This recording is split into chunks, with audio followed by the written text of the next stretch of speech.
twin tons for Cook and Brown on dominant day one. Champions in 2019 and Bob Willis Trophy winners in 2020, Essex have been the most successful Red Bull side in recent years and go into the season as favourites for the title. Meanwhile, Kent went into this match without England internationals Sam Billings and Zach Crawley, with 23-year-old Ollie Robinson leading the side in Red Bull cricket for the first time. And he was off to a good start, as he won the toss and elected to bowl at the Cloudfm County Ground in Essex. Unfortunately for his Kent side though, the joy ended there, as Nick Brown and Alistair Cook saw through the first hour without any real scares. Whilst Brown was the aggressor, Cook struggled for rhythm early in his innings, scoring just 7 runs off his first 42 deliveries. But 2 looseners from Matt Quinn allowed Cook to find his feet with consecutive boundaries. It was the perfect morning session for the hosts, as both Brown and Cook traded boundaries to take Essex into the lunch break at 86 for no loss. Into the afternoon session, and Essex picked up where they left off, Brown completing his half-century with a drive off the bowling of Quinn, before Cook brought up the century opening stand on a blustery opening day in Chelmsford. And it wasn't long before Cook was passing 50 himself, a patient affair that took him 140 deliveries as the former England captain started yet another season strongly. The next milestone ticked off was the 150 partnership, brought up in the 60th over of a dominant day so far for the hosts, as they went to tea 166 for no loss. More progress followed for the hosts after the break, 200 up without loss courtesy of another Brown boundary. As the close of play drew near, both batters were well into the 90s, but it was Brown who reached 3 figures first, his century coming off 243 balls. But before Cook would reach his 3 figures, Brown's resistance was ended, clean bowled by Jackson Bird to finally end a fantastic partnership of 220. Cook reached his own landmark not long after, as he brought up what felt like an inevitable 70th first-class ton. Tucked off his hip, as so many have been, he and Brown had put Essex into the driving seat. He wouldn't add any more runs though, nicked off by Bird with a bit of movement, but the opener's work was done. It was over to Dan Lawrence and Tom Wesley as they went past 250 in the 91st over, but then Essex started to stumble. Lawrence fell LBW to Quinn. And they're in danger of spoiling their good day when night watchman Porter was strapped LBW by Nathan Gilchrist to make the score 262 for 4. They'd close on 272 for 4 thanks to those dominant hundreds from Brown and Cook up top, but perhaps they had just opened the door for Kent in that final session. Lots to play for early on day 2.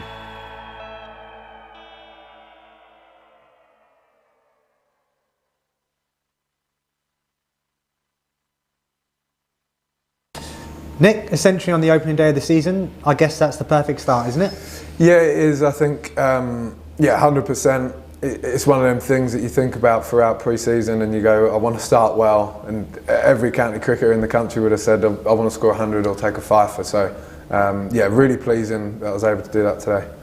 And just tell us about the nerves walking out for the first day of the season. I guess you've been inside for 6 months practicing, so how is it when you're actually walking out there? Yeah, it's an interesting one because, like you say, everyone wants to do well and you're playing in front of a crowd, and so you do think about the outside stuff that can affect your mind, and it is just important it's so simple to just watch the ball, but other stuff can creep in. So it was nice to just get that first ball out the way and then forget about it, move on, and then time to bat.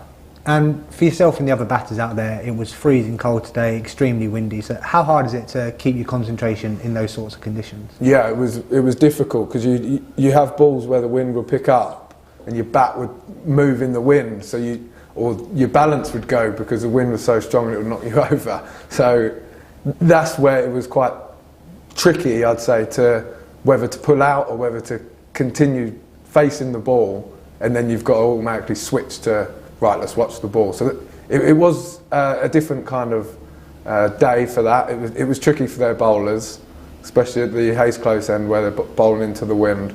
But we managed to get through it all right.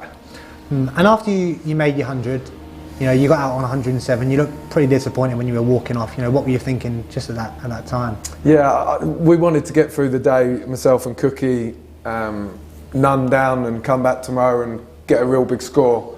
A little bit disappointed with the way I got out. It's probably one of the only mistakes that I made, really. I pushed out in front of myself and left a bit of a gap for the ball to swing back in and cannon into off stump. Yeah, a little bit disappointed, but you know, you'd take 100 first game, but it would have been nice if we'd, you know, continued tomorrow.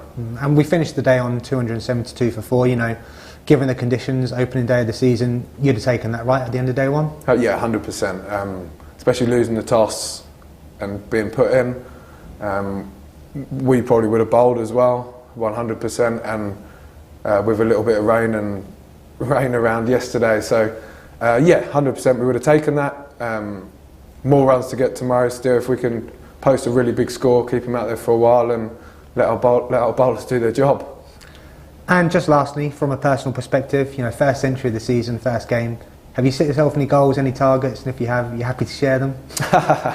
No, I always set the 1,000 runs a year goal, but actually this year has been a bit of a change for me. I've tried to stay away from the result so much and forget about, you know, it'd be nice to score 100. Forget about that. I've been trying to break it down a little bit more and completely forget about runs and just, I know it's such a cliche, but ball by ball, and if I can bat time, then I will score runs. And I've flipped my mindset a little bit this year and in that respect. So hopefully that, it worked nicely today, and I felt like I was in a good mental space, concentration-wise.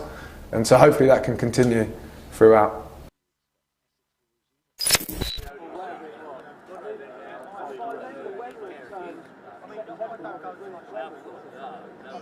220 without loss, both departing, having made their centuries, and then very quickly following Dan Lawrence for 7, and the night watchman Jamie Porter for a 2-ball duck. And so it will be the captain Tom Westley and Matt Critchley, the winter signing from Derbyshire, the all-rounder, who will resume things. I'll be updating BBC Essex listeners into the 11 o'clock news, and Matt Cole will be doing likewise for our friends at BBC Radio Kent. But Matt, conditions look okay and better for bowling first thing this morning. Absolutely, yeah. Bowlers not being blown 10 feet away from their run-ups as they were yesterday. Particularly Matt Quinn had trouble from this end a number of times aborting his run-ups, and even batsmen having to take the knee, as it were, and go away from the stumps for a minute just to get themselves composed because of those gusts yesterday. So yeah, looks better conditions. The flags gently moving around at the far end of the ground. A little bit of hope for Kent last night with those 4 quickish wickets anyway. Coach Matt Walker saying last night, pleased with their discipline throughout, that they managed to at least keep the run rate low yesterday afternoon. But Essex in a great position, obviously 272 for 4 as they resume, with centuries yesterday from Brown and Cook, which were fantastic to watch, whichever teams you follow. Obviously for the 2 teams today, if Essex can get 350 or more, they're absolutely in the driving seat, given conditions we might have for the rest of the game. And Kent need to take very, very quick wickets to get themselves in with a chance of perhaps a positive result come Sunday. But yeah, looking forward to seeing exactly what this pitch will do, what the overhead conditions will give the bowlers as well for the rest of today.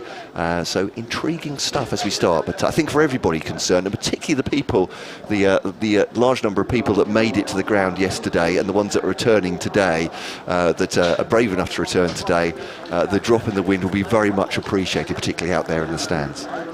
Simon Pollard and Nick Cook are the umpires heading out. Nice to see the Kent players raring to go on the boundary edge as well, and they're out just on the outfield now in a huddle ahead of the first ball of the morning.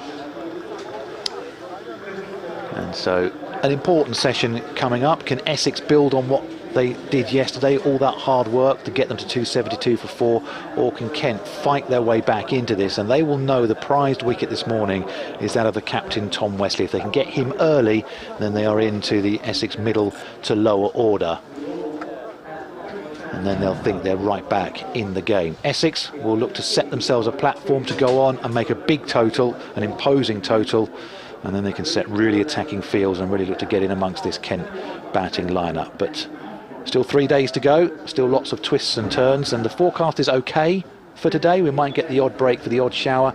Saturday and Sunday are set fair sunny with a little bit of cloud cover as well. So we were the only game to get through yesterday without any weather-related stoppages. Let's see if we can do likewise today. The emails and the tweets are open once again as well for you to get in touch with us. bbcessexcricket@gmail.com, kentcricket@gmail.com, and you can tweet us too at BBC Essex Sport. They're the ways to get in touch when we're there. Jackson Bird is going to open the bowling once again for Kent from the river end, and facing up for Essex will be Tom Westley.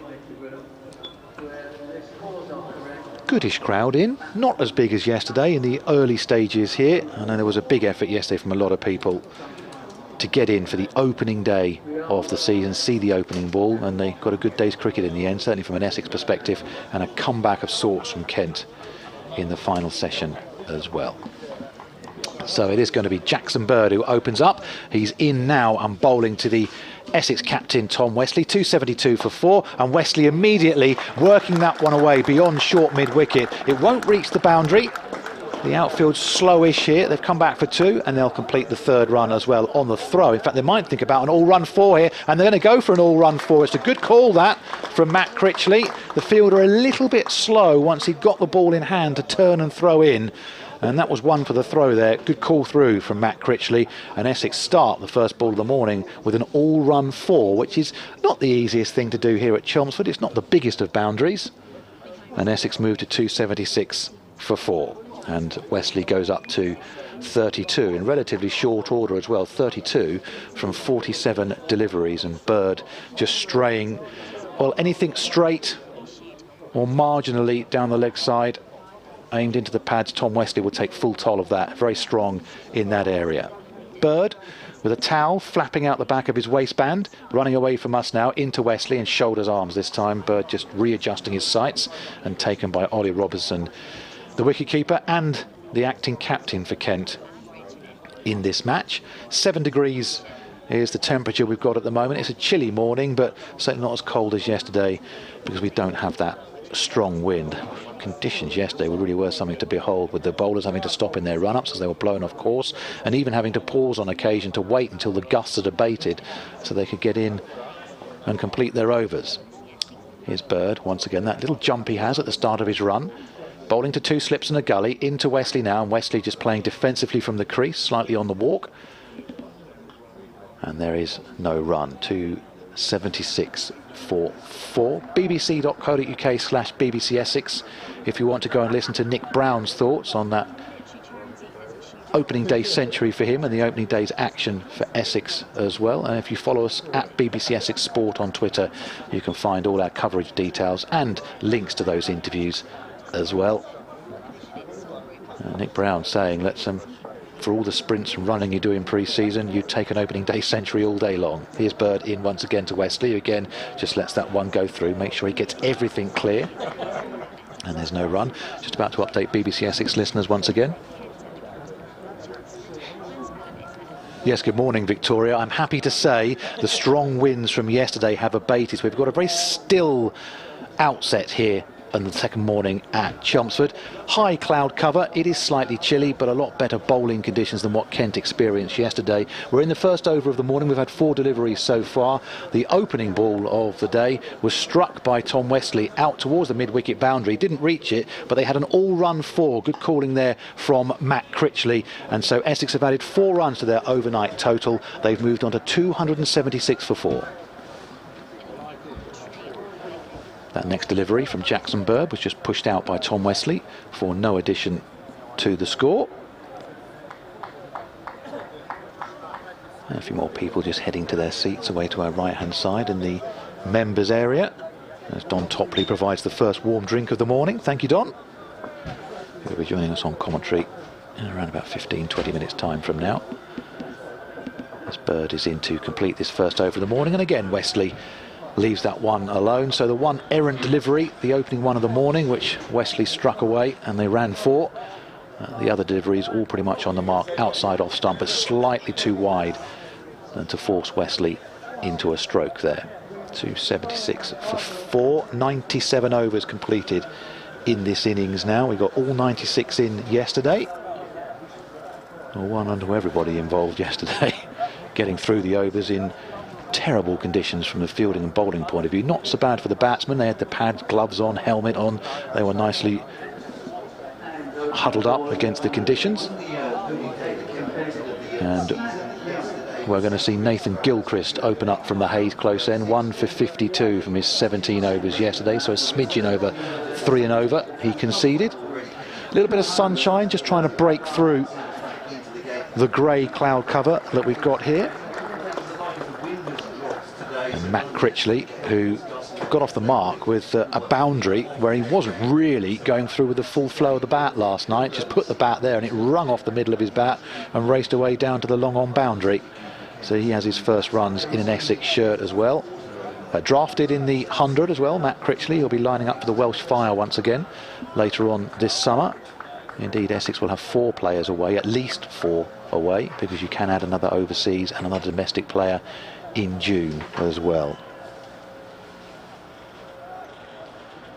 So it is going to be Nathan Gilchrist who opens up from the Hayes close end. He's in now and bowling to Critchley, and Critchley pushes out and he'll pick up 1 here as the man up wide mid-off goes scuttling away, and in fact they'll judge 2 runs there as well as the fielder goes away and picks up. So that's a nice gentle start as well for Matt Critchley, and welcome back to Matt Cole. Good morning. Lovely crisp shot from Tom Wesley, wasn't there, to start the day? An all run 4. You don't see that too often these days. Say, it's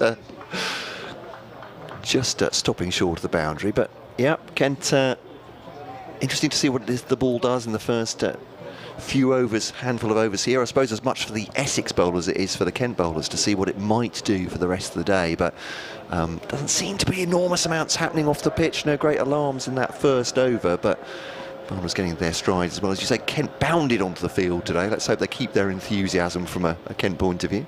Gilchrist is in and bowling to Critchley, who works this one behind square down to long leg and picks up a jog rather than a run. A nice single there, 279 for 4. You spoke to Matt Walker yesterday, I understand, Matt, and about the toss and about the decision to bowl. Yeah. I mean, it's the opening day of the county season. After all, you very rarely find sides choosing to bat, but he was explaining things to you. Yeah, they thought the night before that it looked like there was a bit of moisture in the pitch, and it was green on top as well, and they were surprised, I think. I'm not sure what Essex have done. I think he sort of implied that that's what he thought that they would have done themselves. Tom Wesley would have bowled. As you say, April conditions, it's a brave man with grey skies that puts his team into bat first. So yeah, that was their thinking certainly on the night before. Here's Gilchrist into Wesley, all playing and missing at that one. Wesley, good delivery from Gilchrist, had the Essex captain interested in that one, and as well I guess that the fact that the wind was so strong probably dried it out. I think that it's a weird sort of alchemy, isn't it? Trying to work out exactly what pitches are going to do. And as I was saying to you off air before we started, actually, it's quite reassuring for commentators when our listeners ask, well, you've had a look at the pitch, what do you think? Well, much better people and more experienced than me have misread pitches. This next one from Gilchrist has Wesley just playing defensively out to the offside for no run. You always get the modern way these days of why decisions. Well, we looked at the pitch and we thought it might turn on day 3 and 4, and we thought it might do this and we thought it might do that. Yeah, it might do, but that's no good if you don't make the best start. And you were saying about the old adage of, well, you talk to the groundsman, you talk to your captain, you talk to your coaching staff, and you talk to those in the know, and then you bat first. Which would have been a good idea yesterday, it turned out. Hindsight's a wonderful thing, isn't it? Here's Gilchrist in and bowling to Wesley. That's well wide of off stump, and there's no run. But well, a bit the opposite of that infamous test in the Ashes is Matt Walker and Ollie Robinson probably looked at conditions as well yesterday morning and thought, this looks like a day to bowl, rather than will be whatever it was, 166 for none by tea, as it turned out for Essex. But take nothing away from Nick Brown and Alistair Cook, obviously. Fantastic patience yesterday and did exactly what they should, and can get their line of length well. A bit more lift there from Gilchrist, but well outside off stump, and Wesley again just shoulders arms to that. So a couple of relatively gentle opening overs here, and Essex have moved from the overnight 272 for 4 to 279 for 4. 98 overs gone in the innings now, and Jackson Bird Matt is going to resume from the river end. Debuts for Matt Critchley, of course, scoring his first runs for Essex, and then Adam Rossington to come. Looked like a very good pair of signings, don't they? Well, from outside, certainly. I'm sure Essex fans are very excited to see what they'll do. This is one of Kent's new signings, of course, Jackson Bird, the Aussie. Thought he bowled well yesterday. I asked Matt Walker particularly about the debutant, obviously, and said, I think there's a lot more to come from him. They were very pleased with his discipline and the rest of the Kent bowlers. But 279 for 4. It's an imposing total from Essex already. Bird to bowl to Critchley, pushes it into the offside, and there's no run for him as it's fielded out in the covers by Milnes, who has taken the ball at the far end for the first over. So it's Robinson, accompanied so far by Tawanda Mayeye and Jordan Cox, slips 1 and 2. Ben Compton, making his debut for Kent, is at a gully. Daniel Bell-Drummond at point, then Milnes at cover. Denley and Quinn are mid-on and mid-off. Gilchrist is at mid-wicket. This one is defended into the offside, but as we were saying yesterday with Matt Critchley's bat, I think he's got a fantastic bat there, because it seems to disappear off it, even defensive shots, fairly swiftly. Yesterday he blocked one for 4, didn't he, down the pitch? Yep. It was an elongated block, got well forward, stretching the hands well forward, and suddenly it bounced past the bar and gone for 4. So, well, I suppose we should commend his timing. He's knocked the bat in well. He used to drive my mother mad when he used to knock in the bat. He used to sit in the living room, sit at the dinner table, sit in the bath, knocking the bat in, making sure it was ready for the new season. Made sure I knocked the edges in as well. His Bird to Critchley, solidly behind that with a forward defensive, and there's no run. No. One player I did miss is Darren Stevens, by the way, at a deep fine leg. Essex fans might be hoping perhaps that he felt he didn't want to come out this morning, but he's there, hands in pockets at the moment. Seemed to be pressed into action, but it's this opening pair that Kent started with yesterday. Jackson Bird from the city end, the river end, and from the Hayes Close end, Matt Milnes plying his trade. His Bird then goes to Critchley. Again, solid contact with the middle of the bat, and that goes out towards the offside. He's just steered that really, and that'll be 2 runs. It's worked really well. He's just timed that, got that right in the middle of the bat, deflected it between the 2 fielders on the offside, and runs a gentle 281 for 4. Critchley on to 9, 32 for Tom Wesley. Absolute trust in the surface, isn't it? It's coming on quite nicely this morning, it would appear, and ringing off the bat. Speaking to Nick Brown last night, and he said, I'm the luckiest opener in the country with Sir Alistair Cook at the other end, being able to bat with him and being able to use his experience. Bird to Critchley, again angles it into the offside, fielded by Milnes, who throws it into wicketkeeper Robinson, no run. And then I said, you looked really annoyed when you got out, as any batsman is, but when you've got 3 figures to your name, that always helps. And he said, well, yeah, he said, because I felt it was the only ball of the day that I really pushed at and really went at. And he said, that was my mistake. And he said, but all the running, all the fitness work you do during the winter, all the hard work you do, he said that really pays off, and you take an opening day century all day long. Yeah, it was good to watch yesterday, the 2 of them. Bird to Critchley now. Once again, hit the bat pretty hard, as you say. It's coming on to the bat, and these 2 certainly won't mind that. End of the over, defended into the offside. Jackson Bird takes his jumper from umpire Cook, I'm imagining. They changed ends for the day. He's slightly taller than Nick Cook. As I said, it was hard to distinguish between the 2 of them. You can't really tell the body shape because they are padded with 4 or 5 of their own jumpers. I remember Nick Cook had a shock of black hair, didn't he? May not be black hair these days, but when he played, it sort of picked him out. He had jet black hair. So actually, that might be him at the far end. Don probably identify them better.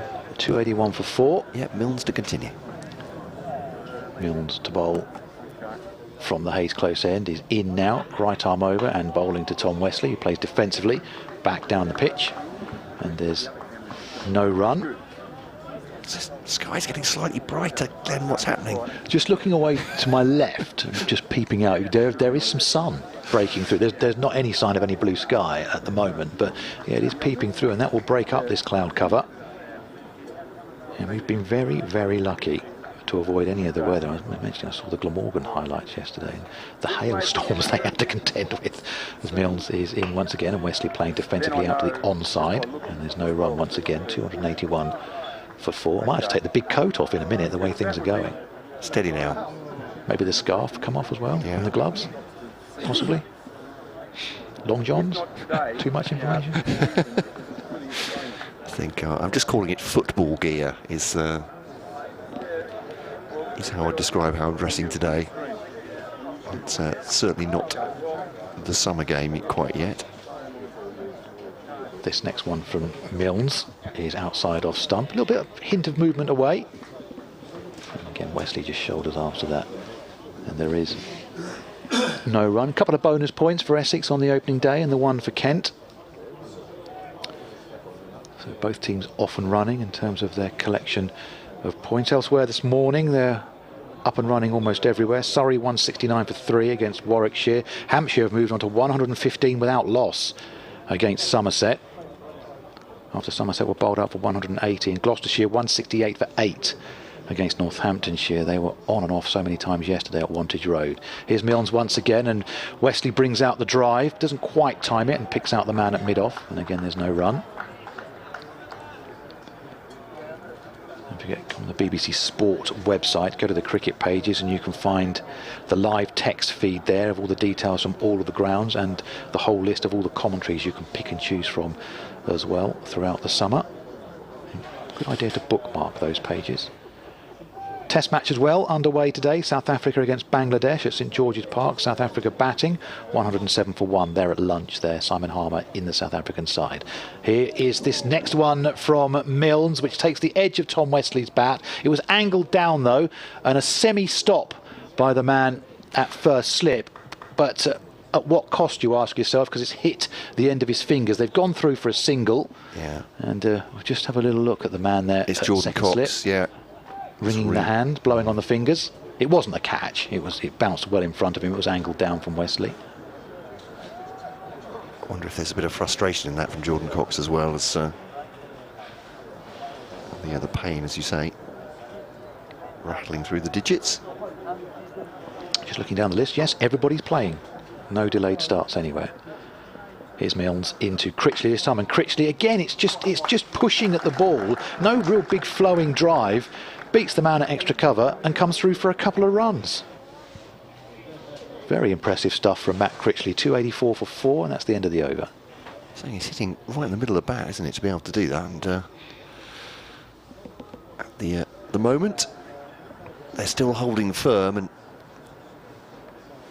as I was saying this morning, I mean, optimism from Kent as they took 4 wickets in the final session, but 272 for 4 is still a big score, and Essex will be looking to take this on. Well, at this juncture, they'll be looking at 400. Possibility of certainly batting Kent out of any possibility of a win. Istanbul Steve, first on the emails this morning, BBC Essex Cricket at gmail.com. That's our Bird charges up from the river end to bowl to Wesley. Bouncer just outside off stump. Wesley has nothing to do with it. Says good morning. Essex looking good. A fine blustery day yesterday gave rich rewards. 2 centurions on the first day of the championship season. Couldn't get much better. Hoping that Wesley, Critchley, Rossington and Wheater et al. Can push us on to 400, which is what Matt was just talking about. Any comments on the nature of the pitch? What it might do on days 3 and 4? How the Essex bowlers might do on it? And what sort of spin options have we got? Thanks again for the commentary. High quality as usual, he says, except for Don's scoreboard reading woes. But we know that's not his fault. They had all sorts of scoreboard issues here yesterday. Oh, I see, yes. Going out and not working. for quite long periods of the game. Bird to Wesley, 2 slips in the gully in behind, left, it dips low as a tumbling stop by Ollie Robinson behind the stumps there in front of Tawanda Mayeye. First slip there, just died a little bit as it came through to him, but a safe leave by Wesley. 284 for 4, Wesley 33, the Essex skipper, and 11 for Matt Critchley. Well, I think we can pretty much see that the pitch is true and honest. Good bounce, doesn't seem to be a whole heap of lateral movement. The spin options for Essex, Tom Wesley and Matt Critchley. As Bird to Wesley, just defends that quite calmly, casually almost, into the offside. No run, Gilchrist comes into field. Dan Lawrence as well can turn his arm over. It's a good effect on occasion. We did see some spin from Mayeye yesterday from Kent, but there just wasn't really anything in terms of true spin and movement. But then again, if the ball's not seaming around, why would you expect it to spin? Yeah, it didn't look like there was any grip on the pitch at all. He bowled tidily enough, didn't he? But as you say, nothing surprising, and there's no surprising bounce in this either. Looks, as you say, looks a pretty true surface. And Bird now bowling to Wesley. Flays that away, and that'll be 4 runs behind square on the offside. He looks rather accusingly at his bat, but maybe a little bit low. That was a decent shot. Cut away for 4 runs. Diving attempt at a stop by Daniel Bell-Drummond, but no chance of that. 288 for 4. 37 now for Wesley. He's going to get a reasonable lick as well, isn't he? Well, actually, sorry, I beg your pardon. He got a bit becalmed last night, didn't he, when the wickets were falling to 37 from 65. Started like a train, and it was a good shot too. Nick in Stowmarket on the emails. We've quite a few Suffolk callers over the last day and a bit. Says, good morning, I'm listening and watching in sunny Stowmarket. It's just up there past Ipswich, isn't it? From the warmth of my house after making the expedition to Chelmsford yesterday. I'd love to meet whoever scheduled a cricket match for early April. Bird bowls to Wesley, just a little bit outside of the bat there. Dies on him in front of Gully, so no chance there, but a little bit edgy from Wesley, presenting the bat to it, but not a chance, as I said. Kept low with soft hands, and Compton Field to Gully. All letters care of the ECB, I think, Nick. I was over in the Tiptree stand opposite you. It was a sign of the conditions that a chap with 2 children were wrapped in a blanket for much of the day. For the rest of us, we soldiered on, even if we had to chip a layer of ice from our beers in order to drink them. Well, at least didn't need the fridge, Nick. I suppose we were fine laughing off the conditions, but I confess a few of us were concerned when a St Bernard appeared with a keg of brandy. Bird to Wesley. Defends that back at the bowler, collects on his follow through, end of the over, and Essex 288 for 4. Just 4 off that over, that 4 from Wesley. Lovely shot, buccaneering behind square on the offside. 21 overs for Bird, 2 for 59. Milnes from the other end, none for 56 from his 21 so far. And Essex 12 away from their 3rd batting bonus point. Kent will still have to take 2 more wickets for their 2nd bowling point, of course. It's BBC Essex, I should say, BBC Radio Kent. It's a joint production of Essex against Kent, the first county championship match of the season. And across BBC local radio, you can hear every ball of every competitive county match once again throughout the summer.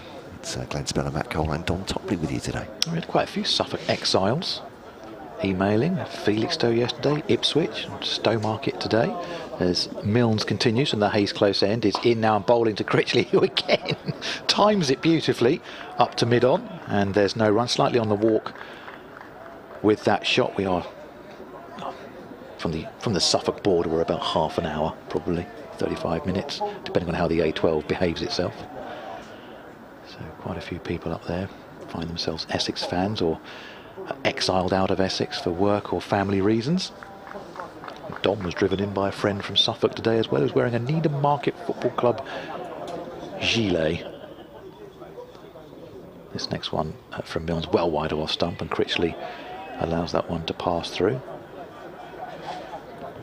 And there's no run once again. 288 for 4, so Essex have added 16 runs to their overnight total for that one edge by Tom Wesley, but was down into the ground anyway.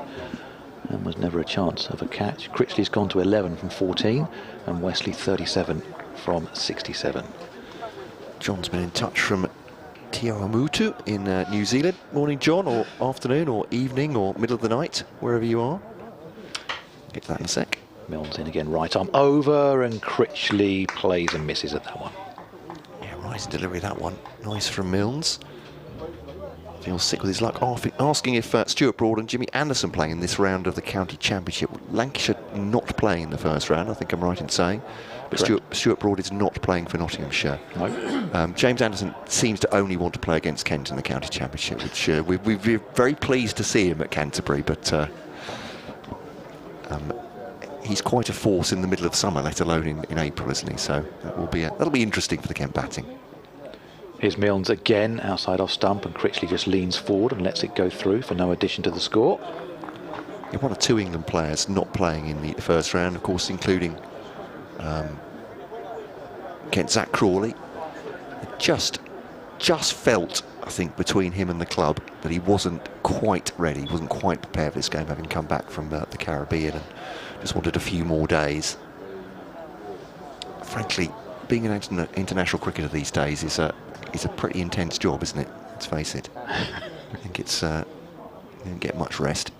Milnes is in and bowling to Critchley, who again plays up to mid-on for no run. Good morning to Jonathan Dixon. Very much enjoying the commentary, he says. A very much welcome distraction from an otherwise uneventful morning in the office. My uncle, John Dixon, is an avid Kent cricket supporter, celebrating his 73rd birthday today by watching Essex against Kent.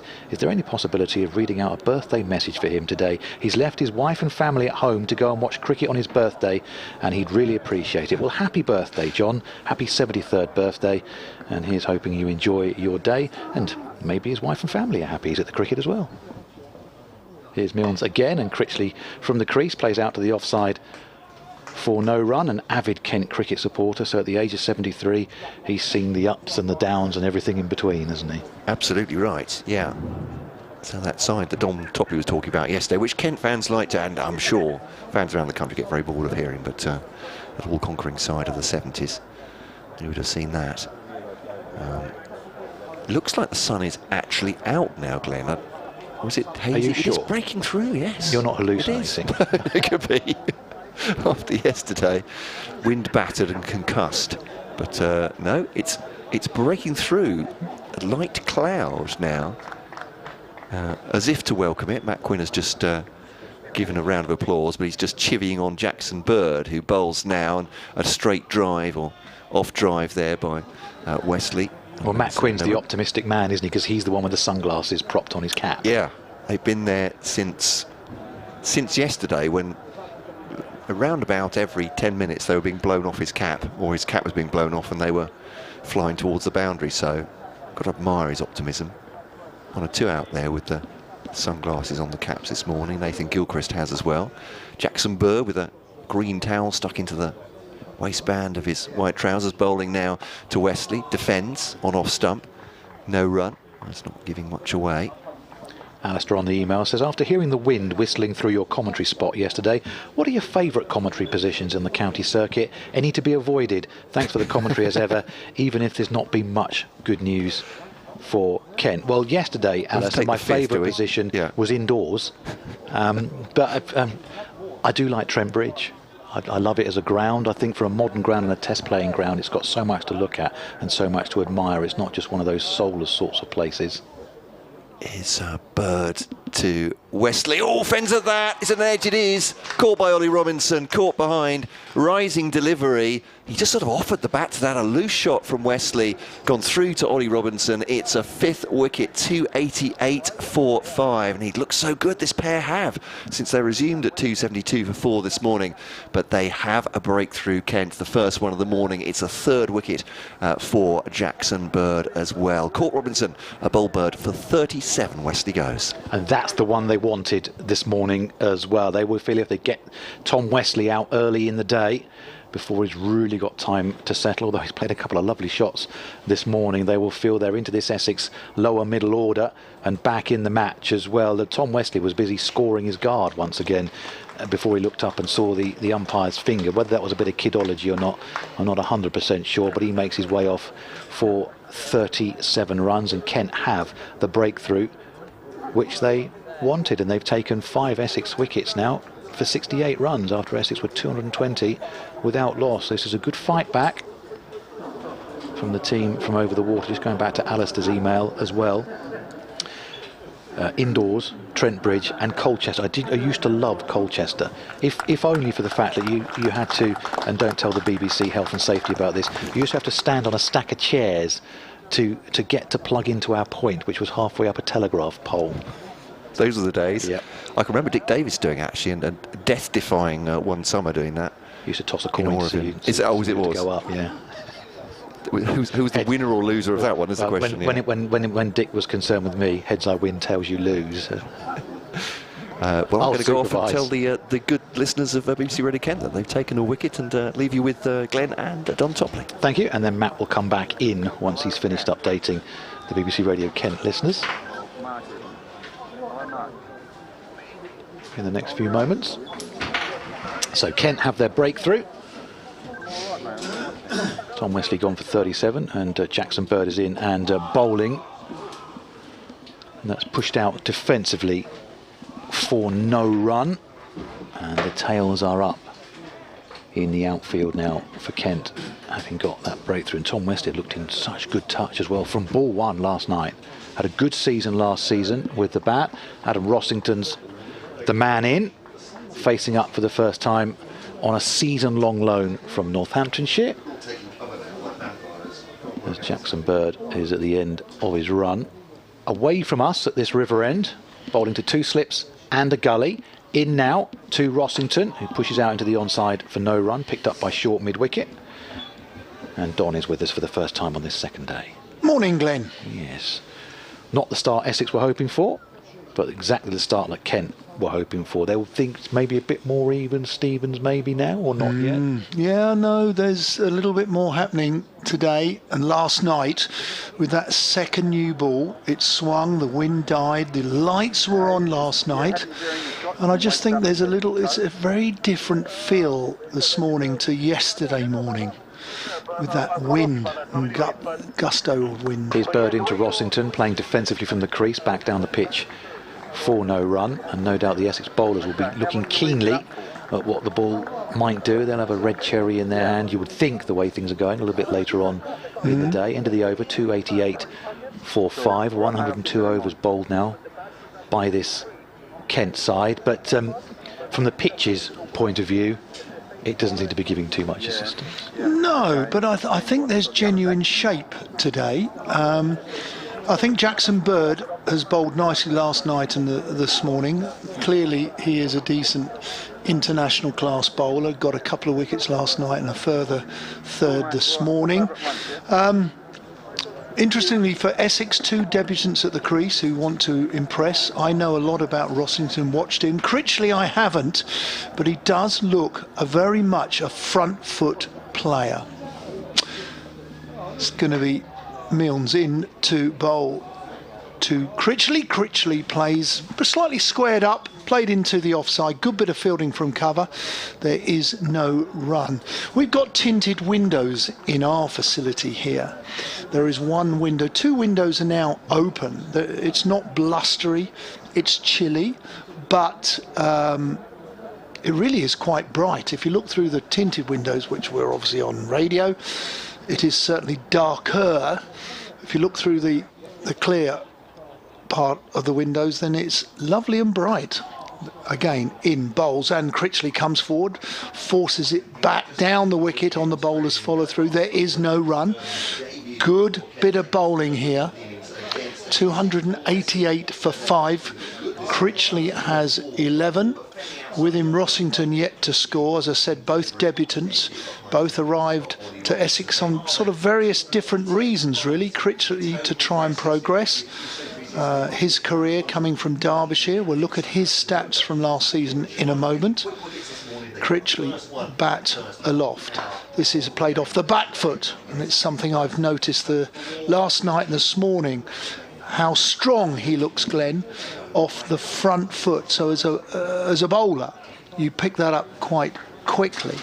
And, you know, I'd be certainly looking, as Matt Milnes did just then, is to force him back where possible. Not all the time, but you want to keep him real. But he certainly looked to get forward and play a few of the shots on the front foot. So you don't want him to do that all the time. Milnes turns from the Hayes close end. He's on his way in, he bowls. This drags Critchley into the front foot, and it's played and avoids cover. They take a quick single, sensible shot, good delivery from the Kent opening bowler, and the score moves to 289 for 5. Here's a little bit of exciting news this morning as well from the club scene. Carlos Brathwaite, who is the Birmingham Bears T20 Blast captain, he and his wife are now based over here in England because he does quite a lot of TV punditry when the 100's on as well. He's going to play club cricket. Yes, I saw that. For Knoll and Dorridge at Moseley. I mean, great. It's great when players, like we were talking about Nick Brown playing stuff for Whittam a little bit later on this summer. It's great when someone like Carlos Brathwaite going to a club side in the Birmingham League. Milnes in bowls outside off stump, where the Adam Rossington, the debutant, but he is of thicker set. He looks like, and he grew up in Middlesex, the age group cricket pathway. He looks like, and he resembles the shape of Mike Gatting back all those years ago. Strong individual. If you want to say a prop or a mid or a flanker, old-fashioned flanker perhaps, but he has a presence about him. Bat aloft, crouched at the knees. This time that's a good delivery from Milnes. There's a bit of pace and a bit of bounce just short of a length, and he's fished at that and he's played and missed, and it's gone through to the keeper. Well done to the Kent bowler. Good bit of bowling that over, and we've just had just over the half an hour. Essex have lost the 1 wicket, that of Tom Wesley this morning. The score 289 for 5. Well, that has taken off from nowhere. You say he fished at it. I don't really think he knew what to do with it, because it leapt up and flashed past the outside edge of his bat. But the important thing from Adam Rossington and Essex's point of view is that he's still there. Jackson Bird's going to continue from this river end, then we'll bring Matt back in. Yeah, it was too good a delivery, Glenn. Too good a delivery. But it will excite. I mean, Jamie Porter was out as night watchman last night, and he would have been interested to see the ball do a little bit. Essex have got to get 350, 380 if possible. Here's Bird in and bowling to Critchley, just plays defensively out to the offside, and the man on the cover boundary comes in to collect, and they jog through for a single. Already loving the look of Matt Critchley. Just very positive. Everything seems to come crisply off the bat. There seems to be a purpose about every single shot that he plays. He's going to commit to everything that he does. First scoring shot last night, wasn't it? It was sort of a punch, defensive punch, but it ended up going for 4, didn't it? Big front foot man by the looks of it. So as a bowler, Glenn, I don't know what you were like. You would try and shove him back a bit, would you not? Well, with my little gentle off spinners, not too sure that'd work. Here's Bird in once again. I think he might have taken a liking. No, I think we might have been fishing in the river. I can think of captains who would be looking to build on your confidence there. Be honest. They might kick a turf after you bowl, but they'll be looking to build on your confidence initially. Yeah, I think the terms, have a breather after the first one might have been from the captain. No, not out in the long grass, off you go. At all. We would set a field accordingly. In the car park. Here's Bird. In and bowling to Rossington, yet to get off the mark, just pushes defensively for no run. Yeah, good solid defence, good solid pro in many respects. Adam Rossington came into the scene in his pathway at Middlesex, looked to be the next Mike Gatting. He really did. I remember talking to Mike Gatting about Rossington all those years ago, but he couldn't get a regular game at Middlesex, so he went to Northamptonshire, and he ended up being captain before he arrived here. Well, he's facing up to Bird now and driving uppishly out to mid-on. Oh, there's a misfield there, and he was off the mark, up and running in his Essex career. Adam Rossington's a misfield by Matt Quinn at mid-on. Only the second misfield committed by Kent as well. So they've been very neat and tidy in the field, and Rossington's off the mark. Yeah, they fielded well, correct, Glenn, yesterday. It was hard. Gosh, it was hard yesterday in those bleak, windy, cold conditions. I think the best place to be yesterday was the batsman, because you had pads, you had a thigh pad, you had gloves on. You weren't so cold as a batsman. You were cold in the field. Bird is in to Critchley, and Critchley looking to whip that one away, get something on it, possibly the thigh pad, and it goes behind square, and they come through for a single. It is indeed a leg by, which will be the umpire's prone, ready to give the signal, which he does. 292 for 5, the Essex score. Never seen Critchley play really much before, so I'm really interested to see his setup, and I urge you, if you happen to be at the ground or watching on the streaming service, clearly you can't watch it on the radio, but I'll be interested to see if we watch Critchley and his setup, and if he starts to lunge or bring his head forward early doors. Here's Bird into Rossington, who pulls the bat inside the line of that one, and it goes through to Robinson for no addition to the score. That's the end of the over, and Essex, from their overnight 272 for 4, have progressed to 292 for 5. Tom Westley, the man to go this morning for 37, becoming Jackson Bird's third victim of this innings. He now has 3 for 61, and we'll bring Matt in alongside Don once Matt comes back from wherever he's disappeared. He was to my right seconds ago. I think he's gone to powder his nose. Okay, fine. He's in makeup, is he? Ready for his Yes. re-entry to the game. See, look, just to our right here we have a speaker, you know, where the announcer's voice booms out on him, and they've got a wood pigeon on it, very comfortably sitting there just to our right, very comfortably, because there is no wind. The flags today are limp. Matt Milnes on his way in. This time it is driven back down the wicket by Critchley on the front foot. As we said, Matt Milnes bowled a cracking delivery last over. It was probably a bit of an effort ball, probably hit the seam, bounced against Rossington, surprised Rossington. It's probably the most, if I say venomous, that's probably a little bit over the top, but it was a cracking delivery. Really was. Milnes on his way in from the Hayes close end, down the slope, bowls. This is an inside edge which goes into the leg side. They're looking for one. Are they going to take him on for 2? No, they're not. Sensibly turns that down. So one more run to Critchley, which brings Rossington on to strike. So Critchley moves to 13, scored 292 for 5. 50 for Ollie Pope for Surrey.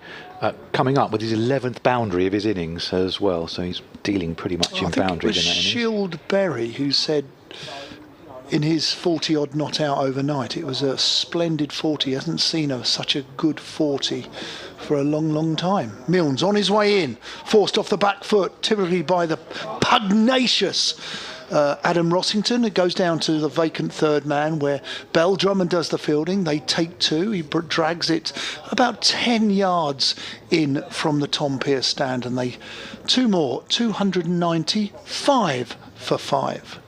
It was a good shot, deliberately played as well. There are gaps out there, there are spaces out there, particularly on the offside. If Essex can punch through the inner field, ring of fielders on the offside, but a big gap between the man at gully and point and the man in at short extra cover as well. I certainly think he's going to be a destructive batsman for Essex later in the summer. He will contribute with red ball as well. Rossington drives, this time powerfully to mid-off. There is no run. Well fielded at mid-off. Excellent bit of fielding. Nothing wrong with the delivery. Pitched up to see if it will swing or do anything, but equally it was a good-looking, powerfully hit shot by Rossington for no run, though. Stuart on Twitter says, so good to hear county cricket commentary yesterday. 2 centuries and a lot of effort from the Kent bowlers. Roll on day 2, he says. Yeah, great news to hear from people like that. Always welcome to contribute. Listen, it was hard work for everyone yesterday, and we hope that it was great to report and commentate on 2 centuries. Milnes on his way in, 2 slips waiting. This is powerfully driven to mid-off on where there is no run. So we're seeing the ball pitched up just a little bit at the moment, which is correct and the right thing to do. Speaking of centuries, James Bracey, 102 not out for Gloucestershire out of a total of 193 for 8. Gosh, they were in trouble. They weren't that many for 3, were they, when he came to the wicket? Is that about right? Yeah. Josh on Twitter said, talking about favourite grounds and favourite commentary visitors, as a native Colcestrian living in Nottingham, I can't be more proud. My top 3, Colchester, Trent Bridge and Chelmsford. Milnes bowls good delivery, not quite as full, still brings Rossington forward for the end of the over, and that was the 106th over now completed, and the score is 295 for 5. So you said Colchester? I like Colchester. I do like it here simply because it's the ground I grew up with and I work at now, and I like Trent Bridge. When did you first come to Chelmsford? Well, Colchester was where I watched most of my early cricket in my formative years, because it was the closest sort of. Go on, what year era was that? Blimey, well, it was your era actually. So yeah, we're talking. Can you remember the years? mid 80s. Early 90s, I would be mid 80s, early 90s, when Essex would have done quite well. They won a few championships. Would get down to Colchester for Cricket Week. On Cricket Week. Here's Bird now running away from us, bowling to Critchley, and Critchley again driving very nicely and down the pitch, and picks up a single, 296 for 5. So we quite often come to Colchester Week, and then we'd venture a little bit further to Chelmsford, and then doing this job a number of years ago, the first away ground I went to was Trent Bridge, and fell in love with it. I was taking to Matt earlier on. It's a modern test playing ground, but the way it's been done, it's not just this soulless sort of place.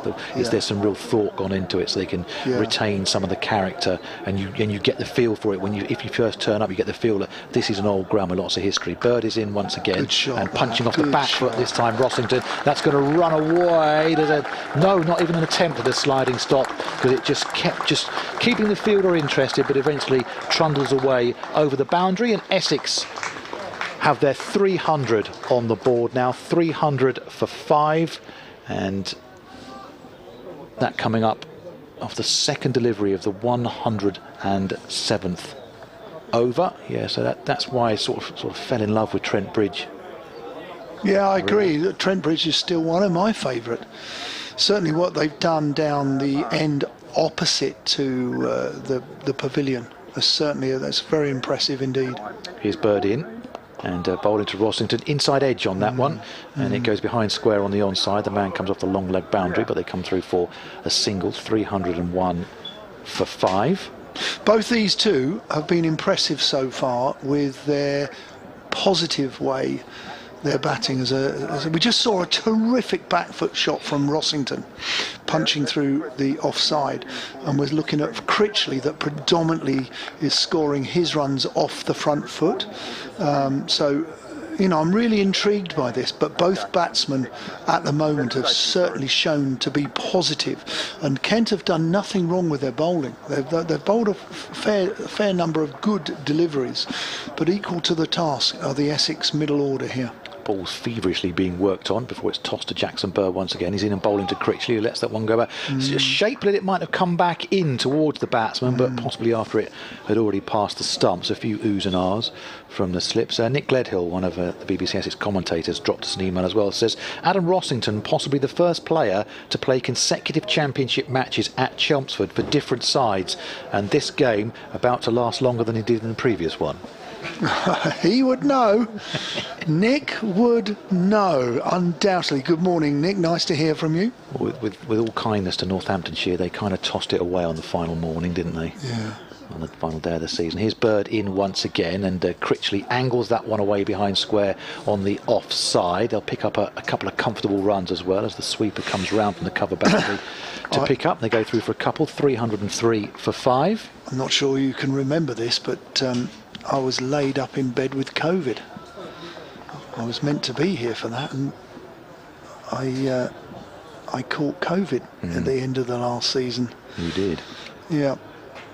Not a happy experience. And of course, sadly, it is still about. So wherever you are, please stay safe and take good care. Bird to finish off this over then. He's bowled well this morning. He's into Critchley. Kept low. That was a grubber. Kept very low, and Robinson sinks to his knees behind the stumps to pick that one up. End of the over. Essex 303 for 5. Matt Cole is back from makeup, so he'll join Don. Doesn't need any makeup. He's a good-looking man. Matt Cole, pin-up boy. He asked me yesterday, am I a man of or a Kentish? What are you? What's a leading question? Oh dear. Perhaps we'll ask him on air in a minute. But there we go. Thank you, Glenn. Right, it's going to be Milnes again to continue from the Hayes Close end. It is quite bright out there. There are shadows, not from the floodlights, but from the sun. So the sun is trying to come through, to break through, which is great news here at Chelmsford for day 2 of, well, the County Championship. Essex are hosting Kent. Don Topley, Glenn Speller and BBC Radio Kent's Matt Cole. Very good morning, Matt. Good morning, Don. Great to see you again. Kentish man of Kent. Well, brought up, I suppose, as a Kentish man, so west of the county. Okay. West of the Medway, that's the West of the Medway, yeah, correct. As Milnes on his way in, 2 slips and a gully awaiting, and Rossington drives up to, well, he defends really, it wasn't forcefully played, up to mid on where there was no run. 303 for 5. BBC Essex, BBC Radio Kent, delighted to bring you this broadcast of day 2. County Championship is going ahead, and we haven't lost a day any ball of yesterday or today so far, which is absolutely great news. Weather much better today, much calmer, isn't it, out there? Milnes on his way in, bowls outside off stump, good execution there of shouldering arms, allowing it through to the keeper. Rossington is very happy to do that. I was just saying to Glenn off air, these two, obviously it's their debut, but they're trying to make an impression, and they are. Kent haven't bowled badly at all, but from an Essex point of view, Rossington looks to be positive both off front and back foot, playing some powerful shots. Critchley is predominantly on the front foot, and if you watch his setup when you get the opportunity, he's certainly looking to come forward. Milnes on his way in, bowls driven back to the bowler on his follow through. There is no run. Critchley, as I say, is a bit of a front foot fella. I've watched nearly every ball. There was one ball that jumped against Rossington, but I don't think Kent have bowled short yet at Critchley. Am I right or am I wrong? What do you think? Have you seen any short stuff at Critchley? No, not to Critchley as yet. I would certainly be looking to shove the odd one up his nose. Milnes in, bowls. This is in the air. There could be a cut, or as it squeezed on to bat and pad. It did balloon in the air, but it's avoided the bowler. Milnes on his follow through, just on the adjacent strip on his follow through. I tend to think there was an appeal, as in an interest, possibly for LB, until they realised it was bat first. So I think Rossington was not lucky, but perhaps Kent were unlucky that the ball didn't go to a fielder. I suppose the question for Matt Milnes there is, did his appeal for LBW stop him getting the catch? Because he was appealing and then made a second effort to get towards the ball. So, well spotted. Ifs and buts. Well spotted. Milnes on his way in, driven from a very strong, powerfully hit forward defence out to mid off where there is no run. So you can sense the difference between the two players in many respects here.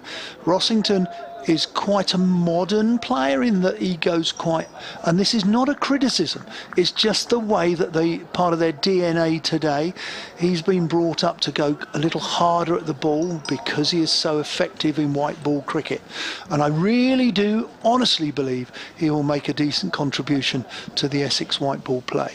Milnes on his way in, forcefully on the back foot, where it goes up to mid-off. There is no run, and the score will remain on 303 for 5. Yeah, good cookies for Adam Rossington, played against Kent last year in the County Championship. Having a chat with Matt Critchley, the two debutants for Essex. Matt Milnes just taking his jumper. He's bowled uninterrupted this morning so far, is he not, from the far end? In fact, Jackson Bird has from this end. So I wonder if when they be thinking about, or if they'll be thinking about changes, but a little bit of variable bounce, just a touch this morning, perhaps, one or two shooting, one or two. We talked about it a little bit yesterday, didn't we? With the traffic that you know, over 3 days, you would expect day 4, maybe therefore the ball does. You would expect that in 4-day cricket, no? I think so. I think so. I think you'd almost hope, wouldn't you? That keeps the certainly game from a flowing. spinner's point of view later in the season, but yeah. Well, Critchley is Essex's spinner, maybe with a little bit from Wesley. Well, my direct line to the Kent dressing room has removed Jackson Bird now. We mentioned he bowled uninterrupted. It's Matt Quinn, formerly of Essex, of course, bowling from the City end. Just a couple of warm-ups to Joe Denley, who's beside him. He'll get the ball back now. He had a lot of trouble with his run-up yesterday. That's no criticism of him at all. It was blowing an absolute hoolie here. He'll bowl now to Critchley. He'll drive on the front foot. Doesn't get all of this one for once. And up towards Nathan Gilchrist, who's also been warming up at this end. So I'm wondering if Kent are going to affect a double change at 5 to 12 here. Welcome wherever you are here, BBC Essex, BBC Radio Kent. Commentating on Essex against Kent, first game of the county championship, and more to come all around BBC local radio. Comprehensive service, every ball of every competitive game for your counties this season. So, as I say, if one gets rained off for a spell or finishes early, you could always go and find another exciting match. As Critchley again on the front foot, looking to drive Quinn up to mid-on. One coaching point I've noticed about the driving of Critchley in the last two deliveries, which have both been on the front foot, and great, good to see people making him come forward, but he stands quite tall when he drives. I don't know how tall. We haven't interviewed him. We haven't chatted to him yet. If he's a tall man or a short man, Critchley looks to me as if he drives, he just stands up a little bit. But he had a very good season for Derbyshire last year with the bat. Here's Quinn to bowl to Critchley. Inside part of the bat, turned to the onside, fielded there by Matt Milnes. A low 5 with Nathan Gilchrist, who's, as I said, he's been warming up at mid-on. He's doing the Ali shuffle a few minutes ago, if that means anything to anyone. It will to older listeners, maybe not to the younger ones, but bouncing around like a boxer on his toes. Having a chat with Matt Milnes after that fielding. Dot ball, 303 for 5 Essex, 8 for Rossington, 17 for Critchley, 1 wicket to fall this morning. Tom Wesley going for 37, caught behind off the bowling of Jackson Bird, who's just been replaced for the first time. As I said, I wonder if it will be a double change with Gilchrist at the far end. Here's Quinn then to bowl to Critchley. Just takes the bottom hand off as he steers it out towards extra cover, fielded by Mayeye, no run. Walks his shot there a couple of times. When we talk about a coaching point of walking your shot, invariably when you walk your shot, you've come forward, you've not quite taken a large enough stride, so you end up planting or putting your foot down, you play the shot and you overbalance because you just quite haven't taken a big enough step. It's not a criticism, just an observation. I think he's put bat on ball for every ball of Quinn so far, and that's right behind it up to mid-off. Better balance, came forward, just the one decent stride rather than a slightly smaller stride where you walk your shot. Still no short ball at him. We talked about the short ball yesterday, keeping the batsman real, but Chelmsford traditionally, if you do bang it in and bowl bouncer length, it is pretty unresponsive in terms of it has a bit of lack of pace. It isn't always very quick. So, that's the negative side of trying to bowl a bouncer. It's, it's not particularly pacey. First 5 all on the stumps from Matt Quinn, though, forcing him to play and just clips that one. Rolls the wrists over it, backward of square, Darren Stevens comes to field. It's a comfortable 2 in the end, ruining Matt Milnes' maiden. Just straying perhaps on leg and middle, and that's the end of the over. 305 for 5 then. Critchley 19, Rossington 8 at the end of the over. Bit of a conference. I think it will be Nathan Gilchrist to bowl from the Hayes close end. Just chatting to the umpire there. Is he asking who he should give his glasses and his towel to? Are we still in the protocols? The umpires aren't taking jumpers as yet, are they? I don't think they are. But a conference between the two umpires here. Are they looking at the ball? I think they are. Right, yeah. Captain's there as well, isn't he? Yeah, I think the old... will it fit through there? Has it gone hexagonal, Ollie Robinson? Is it square? He's saying to the umpire, "Oh, that can't be right, umps, can it? That can't be right. The ball's an oval. It's hooping around." And challenge turned down. Nick Cook has now dropped something on the floor. It's all gone badly wrong. Might have even been the ball tester. He's given it back to Is this Gilchrist to start? Yeah.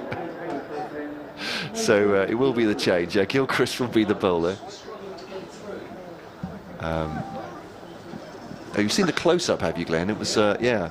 But they've still given the ball back to Gilchrist. They're hoping it's going to go back into shape. They said it's round enough, son.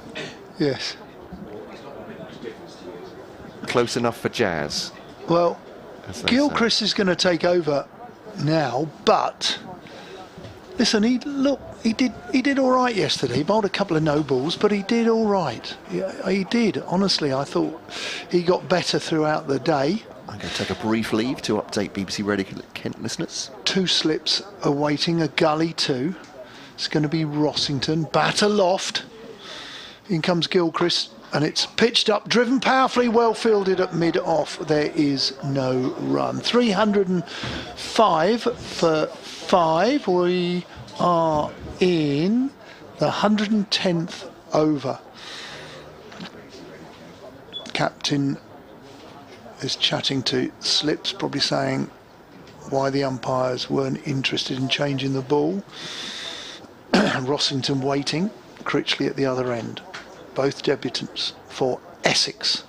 There'll be a proud day for these guys. This time Rossington squeeze it into out. It goes square of the wicket. It's driven. They're going to take 1. He comes back for 2. Turns the 3rd down. Good bit of fielding out at square. Backward point, 3/4 of the way to the boundary. Typical Rossington-esque type shot, powerfully driven through the gap, square of the wicket. As I talked about, there's a sort of similarity in the shape of Mike Gatting. Mike Gatting was also an in-to-out batsman. Enjoyed playing in-to-out, if you understand that from a coaching point of view. It beat Drummond at backward point for 2. Gilchrist again, a bit shorter, goes straight back to Drummond, this time directly along the floor. He fields well, throws it back to the keeper. There is no run. But once again, you sense Essex's tempo. They're trying, well, they remain positive, which is good. It's both these chaps batting are positive batsmen. They like to attack and be responsible where you can. Gilchrist on his way down the slope. This is driven straight at extra cover where there is no run. Powerfully hit by Rossington, but a dot ball. We've had an hour's play. Essex have lost the single wicket, that of Tom Wesley, the captain, who nicked it caught behind off Jackson Bird, who claimed his 3rd wicket for 37 runs. Tom Wesley looked good last night and today, and he made 37, and the score when he was dismissed was 288 for 5. Man back on the... It's interesting now for Rossington, because he is a hooker. There's a man back on the leg side boundary. Gilchrist, it's a double bluff as it's driven up. Half volley almost to mid-off. There is no run. Could this be the bouncer? He's just making Adam Rossington think that there could be a bouncer, a short ball. He's trying to make him think of not necessarily just coming on the front foot. He's making him think that there could be one around his nose. He may not do it. He may just allow Rossington to hand back. This time it is an excellent delivery on a line and length, and Rossington, equal to the task, does come forward and just plays an immaculate 4 defence for no run. End of a decent first over from Gilchrist, 307 for 5. We've got an email in this morning, and it's great to receive some interaction from people. It's Ron Clark, who's back on the Rattler. He's coming back from North Yorkshire to London, and he's enjoying the commentary both yesterday and today. And he said yesterday was most enjoyable because of the two openers who were patient. Great word that. They truly were, and they built their innings and they built the base for Essex at a sensible pace. Didn't look to do anything other than accumulate a total. Kent bowled quite nicely. It was difficult yesterday. It really was for both batsmen and bowlers. Quinn is in. Quinn started well in his first over last time from the city end or the river end, has bowled an immaculate delivery first up, and it drags the former Derbyshire batsman onto the front foot. There is no run. Going to keep an eye on Critchley this over, as Matt Quinn has bowled nicely so far this morning. He comes in, he bowls. This is not quite as full. It does drag Critchley forward, played with a full face of the bat, and it is played down to mid-wicket where there is no run. Nice and straight is the order of the day. Essex are having to play most of the deliveries this morning. Kent are bowling quite direct, making Essex play, which is the order of the day, especially this morning.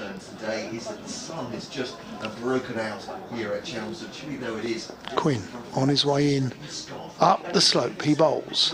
This is driven one-handed in through the extra cover. There's going to be one. Rossington calls his partner back for the second. He's running to the danger end, but it's 2 runs to Critchley, 2 runs to Essex, 309 for 5. This was after Essex resumed this morning, and the end of play last night. It was 272 for 4. And Tom Wesley was on 28. He just made another 9 runs from his overnight score. Critchley was on 4, and Critchley has now moved to 19. Critchley, who just made 2 runs. Rossington at the other end watching. Quinn's in. This is not quite as full, but it's forced off the, really still off the front foot, yet it wasn't quite full.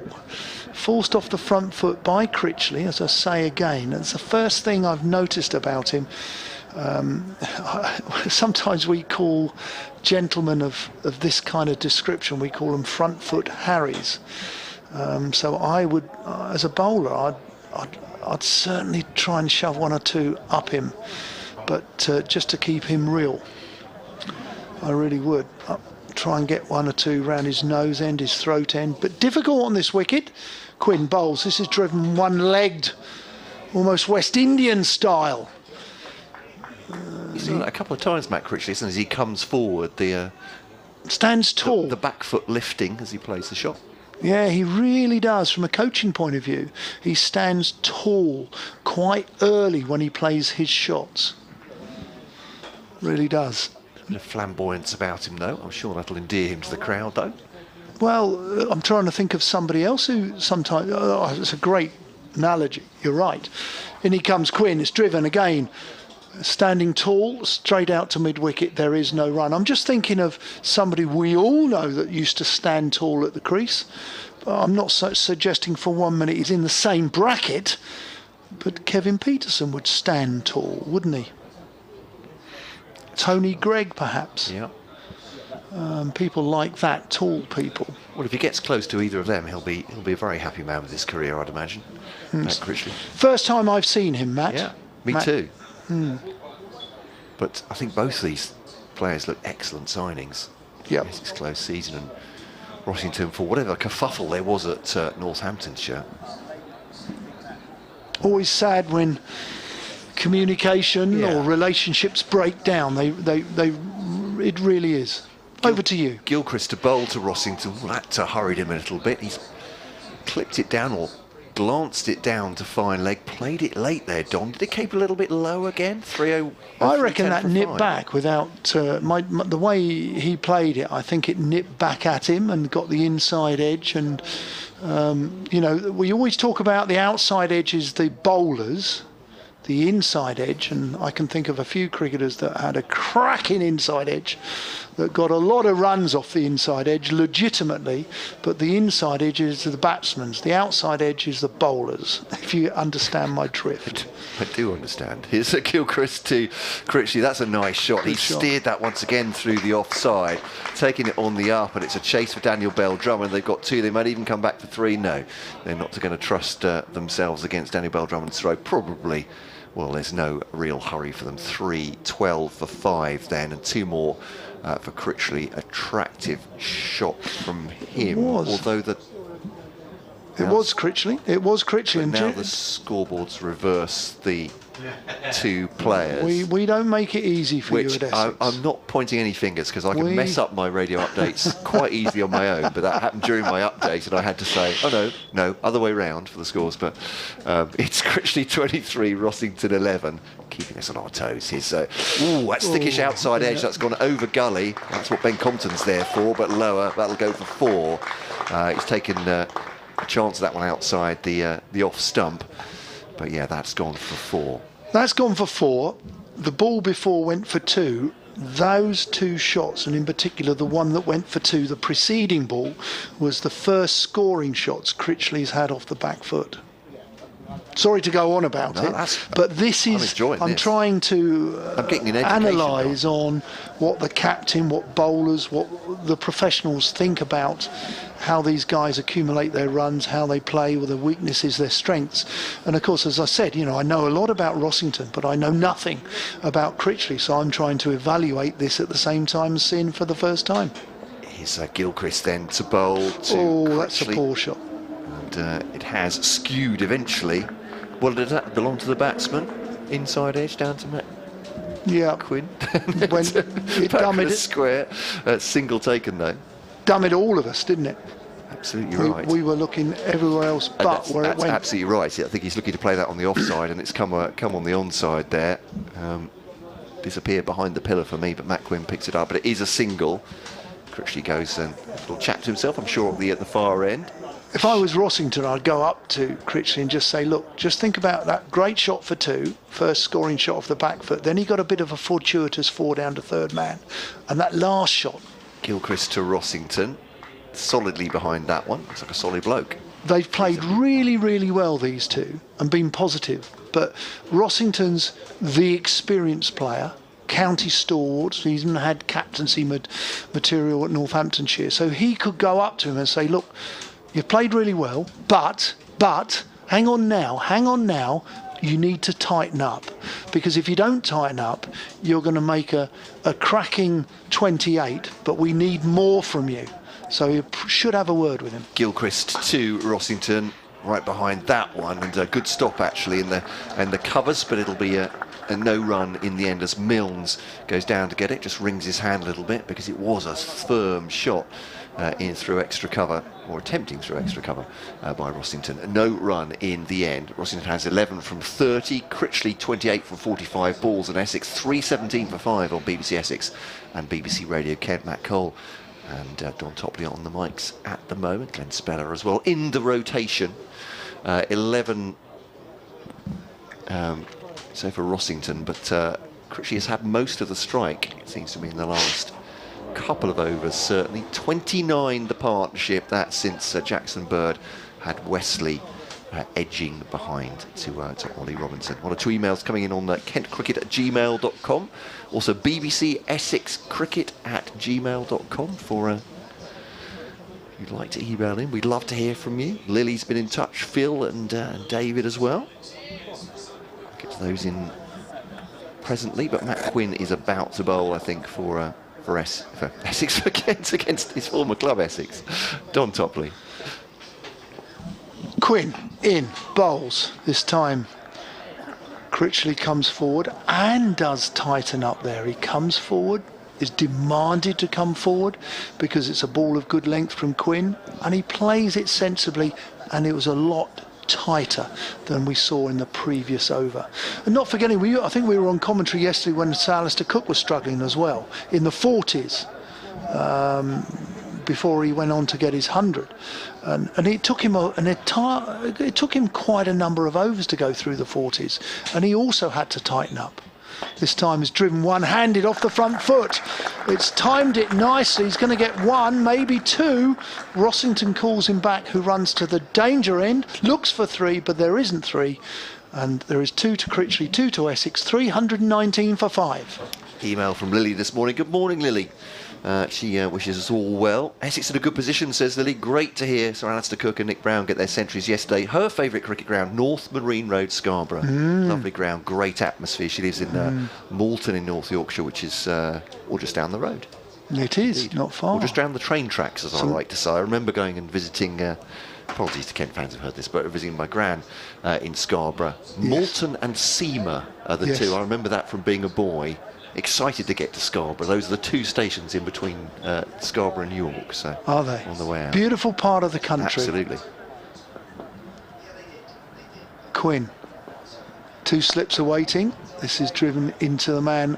He's sort of on the drive, which is quite a good position for Critchley, because we've seen him stand up tall and drive the ball. Maybe he'll drive it in the air, so they've put a man in on the drive. I'm very happy from a tactical point of view. Skippering Kent, that's a good fielding position to have against Critchley. Very happy with that. Critchley bat aloft, wearing the number 20. Quinn in. Defensive technique there, very sound from Critchley, tight. Allows the ball to come to the bat, played into the offside. There is no run.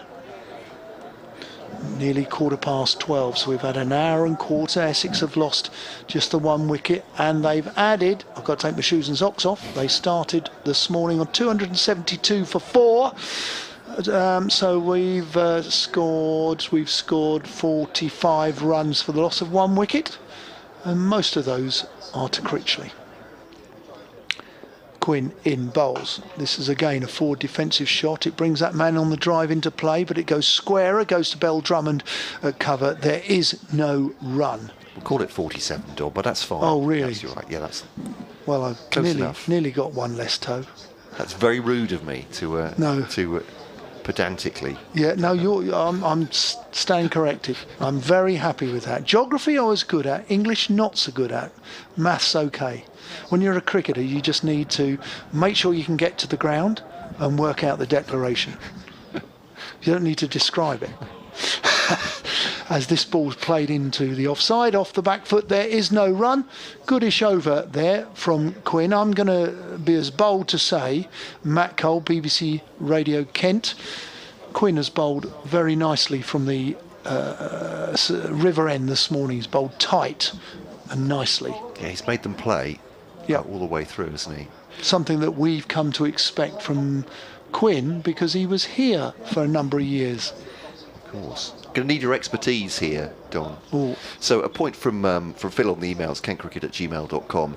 He says, I'm not going to start criticising Ollie Robinson or Matt Walker regarding the disastrous toss decision yesterday, as convention certainly suggests it's the correct thing to do in early season conditions.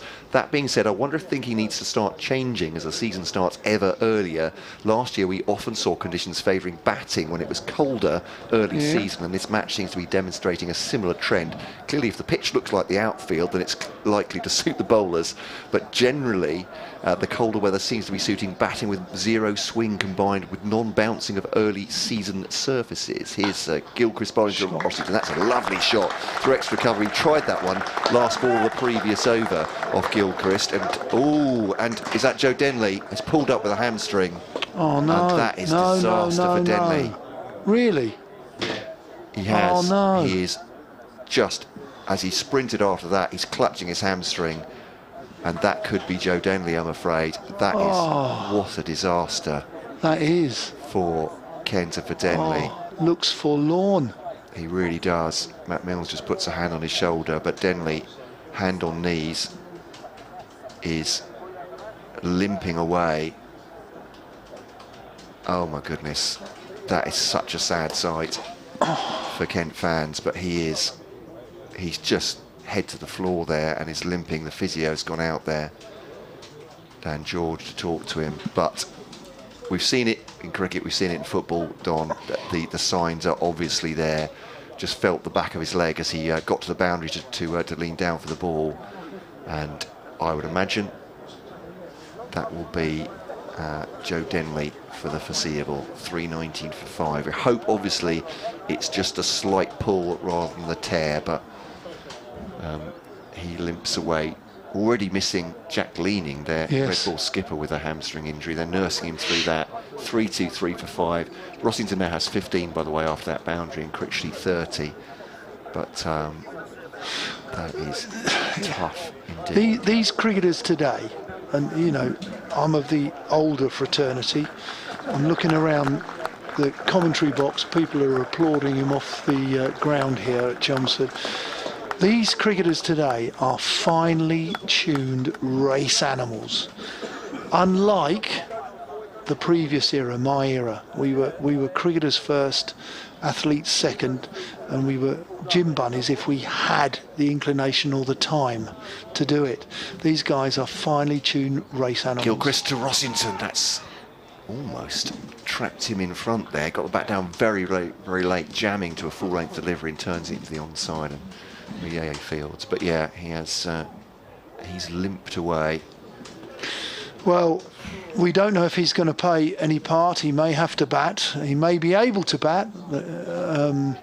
Yesterday, I think it was Derbyshire at Lord's gave a debut to, or on loan to, Ryan Sidebottom. Not the Ryan Sidebottom, but Warwickshire's Ryan Sidebottom, a bowler who went across on loan to Derbyshire. Gilchrist to Rossington into the onside defensively, no run. And I don't think he even bowled. And they ended up losing him on the park, Derbyshire at Lord's. So he didn't contribute. He was selected, didn't contribute, and Derbyshire were a bowler down. I mean, that's a bit of a baptism for Mickey Arthur, the former international coach who's taken the reins at Derbyshire. Grant Stewart has come out to replace Denley. Gilchrist bowls to Rossington, fends at that outside the off stump, play and a miss through to the wicket-keeper, no run. Again, rising, he's hit that sweet spot for the bowlers, just, well, it's not a good length really, Don, isn't it? It's not back of a length. Yeah. Through the wicket-keeper, got some bounce there. Yep, he did indeed. Just short of a length, forcing it off the back foot, genuine play and miss. So, Phil, I know we were reading your email, but you'll understand why we stopped to discuss Joe Denley's injury there, obviously. Sorry, carry on. No, not at all. It's only right that we say what's happening in front of us, and that's a big blow for Kent, and we hope, obviously, that Joe Denley is back very soon. As you say, he may need to bat. They'll put a runner out for him. Is Gilchrist to Rossington. That's a lovely shot. He's gone full again, has Gilchrist, and that is an on drive. Superbly done by Adam Rossington, 4 runs. Not a great deal of backlift, but fantastic timing from Rossington. Got yourselves a thoroughbred there, Essex. He's on to 30, 3-2-1 for 5. Well, there's blue sky away to the west, so that's the oncoming weather for us. So if you're thinking about coming down to Chelmsford, please do. I think there might be a shower later, might be. But generally speaking, the weather looks set fair. It's quite pleasant for the second day of the season here at Chelmsford. Gilchrist to Rossington. Just drops it into the offside and there's no run. I did actually, in my last update for BBC Radio Kent,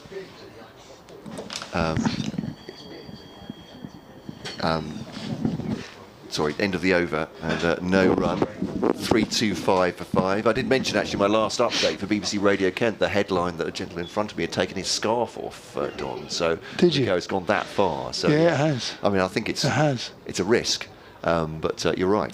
They've still got their coats on, but as you say, yeah, it is. It is high cloud, a bit of blue sky to our right, to the west, behind the pavilion, and there are shadows out there because the sun is out. It's a wispy type of sunshine, really, isn't it? How would you describe that? Yeah, I think absolutely right. Hazy, maybe. Hazy? Yeah. Hazy, especially at the Hayes close end. I think we've got some high, wispy cloud today, Don. Not rain-bearing cloud above us here. No, not at all at the moment. At the moment, absolutely right. So yes, sad for Joe Denley. We'll see what happens to him in the rest of this match. But that point from Phil about early season conditions, yes, and whether perhaps in April when it's this cold weather, perhaps you should be batting first. Well, we can chat about Discuss. it. Quinn, right arm over the wicket, drags Critchley forward. There is no run. Good looking forward defence there. Since he had those 3 balls from Gilchrist, where he could have got out, Critchley has tightened up, which is good to see, whether it's Rossington talking to him or whether it's taking it on his own responsibility to ensure he doesn't get out, because he has an opportunity here at 325 for 5. So Critchley on his debut. Quinn. This is driven. Oh, driven.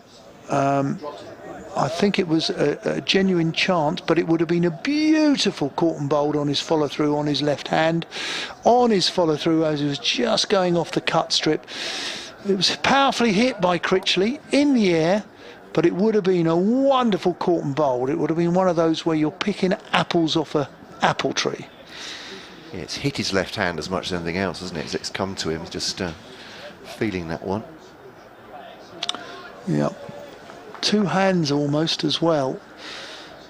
But it was powerfully driven back at him on his follow through, on his left side. So a chance, probably the first chance of a drop catch actually. Quinn bowls. Good delivery to the man on the drive. As we talked about, a sensible position that on the drive. Good tactical position by the Kent wicketkeeper, who's captain in this game, because Jack Leaning's got a hamstring problem. Sam Billings is away at the IPL. And another senior player for Kent is currently off the park in Joe Denley. Best wishes to him for a speedy recovery. Quinn turns. He's on his way in. Approaching the umpire, Paul Pollard comes in who bowls, and this probably didn't bounce quite as much and is fielded by the bowler on his follow through on the leg side, no run. Yeah, you mentioned about early season, the cold, maybe. I mean, to be brutally honest, we can have lesser wickets in June, July. You know, we get an Atlantic low come in. Groundsmen struggle to prepare a wicket because the squares get covered.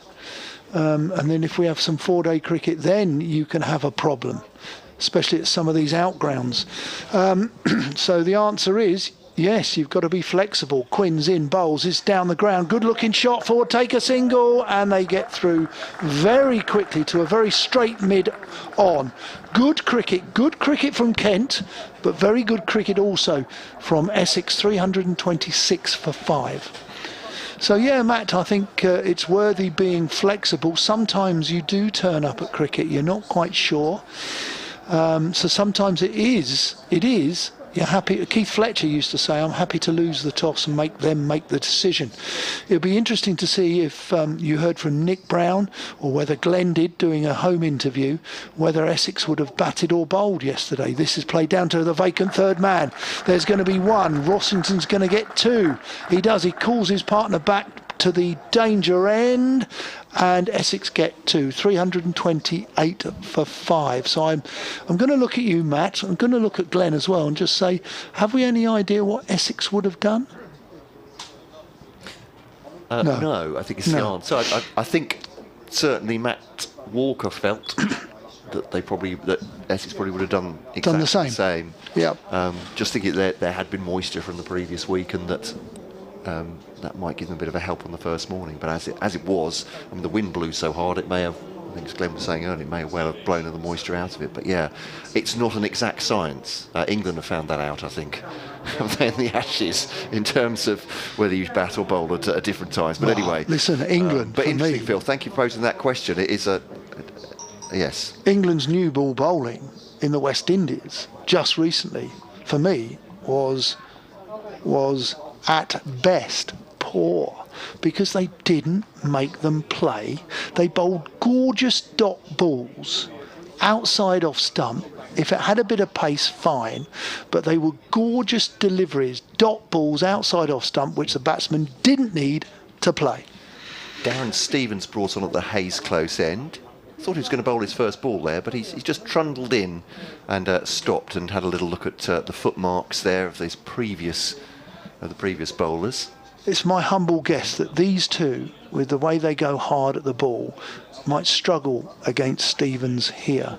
Two slips. The partnership at the moment, and Critchley takes him on, and he is trying to aggress, coming forward on the front foot and driving up towards Nathan Gilchrist at mid-on. There's no run. Two slips, no gully in for Stevens.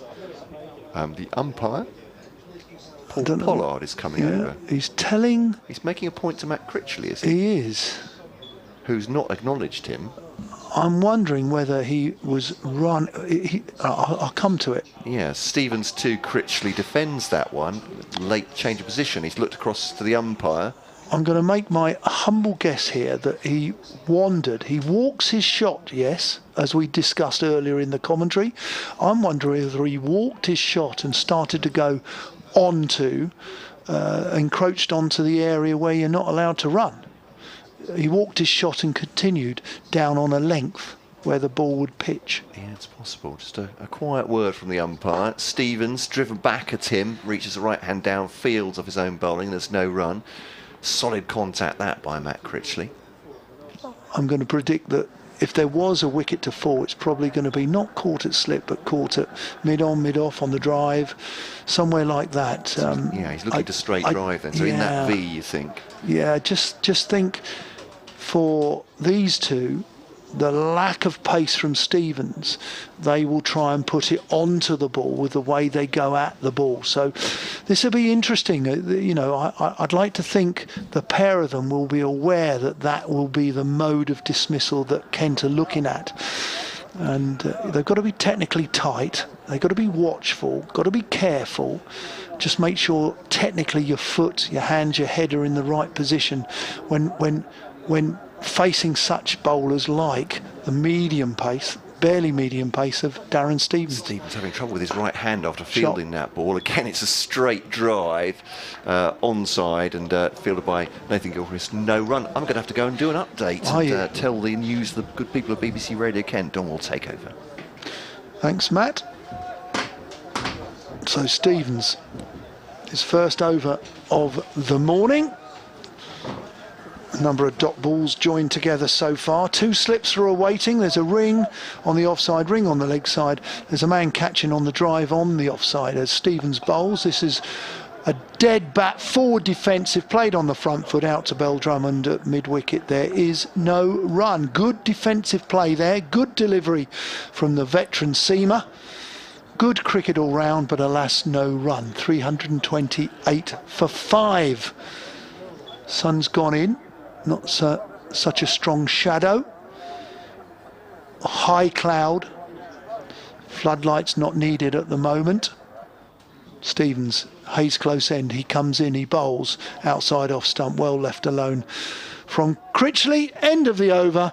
And would you believe it, Darren Stevens has bowled yet another maiden. The 1 wicket to fall, that of Tom Wesley, played nicely. Looked good last night, looked good this morning. But overnight, Tom Wesley was on 28. He only added 9 more before he was caught Robinson and gave Bird the 3rd wicket of his efforts. 2 last night, 1 this morning. So he had all 3. And then Quinn got 1 last night and Gilchrist got the night watchman. So Quinn, Gilchrist have got a wicket each. Bird has got 3. 328 for 5 as Quinn comes in, bowls. This is driven in the offside. That's going to run away for 4 as Adam Rossington comes on the front foot and caresses it.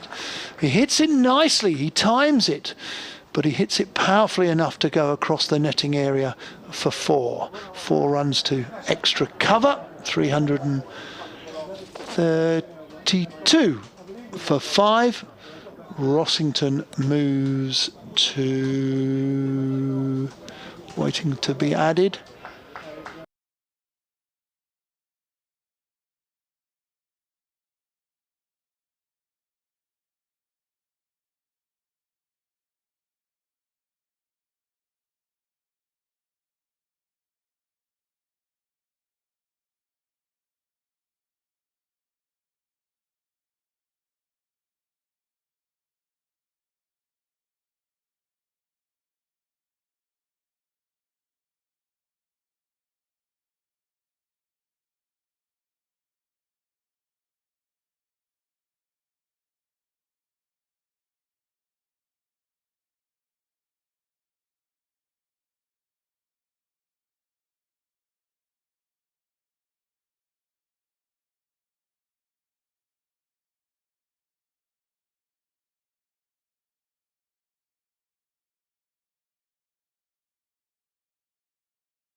Is because they've juxtaposed the two batsmen's scores. Maybe that's a tactic. Here's Stevens in, bowling to Critchley, who lets that one go past, well wide of off stump. You see Stevens just trying to float it up there to see if it'll do something, trying to encourage the batsman onto the front foot, encourage him to drive. But as yet, they're not being drawn into his trap. He's at the end now of a relatively short run.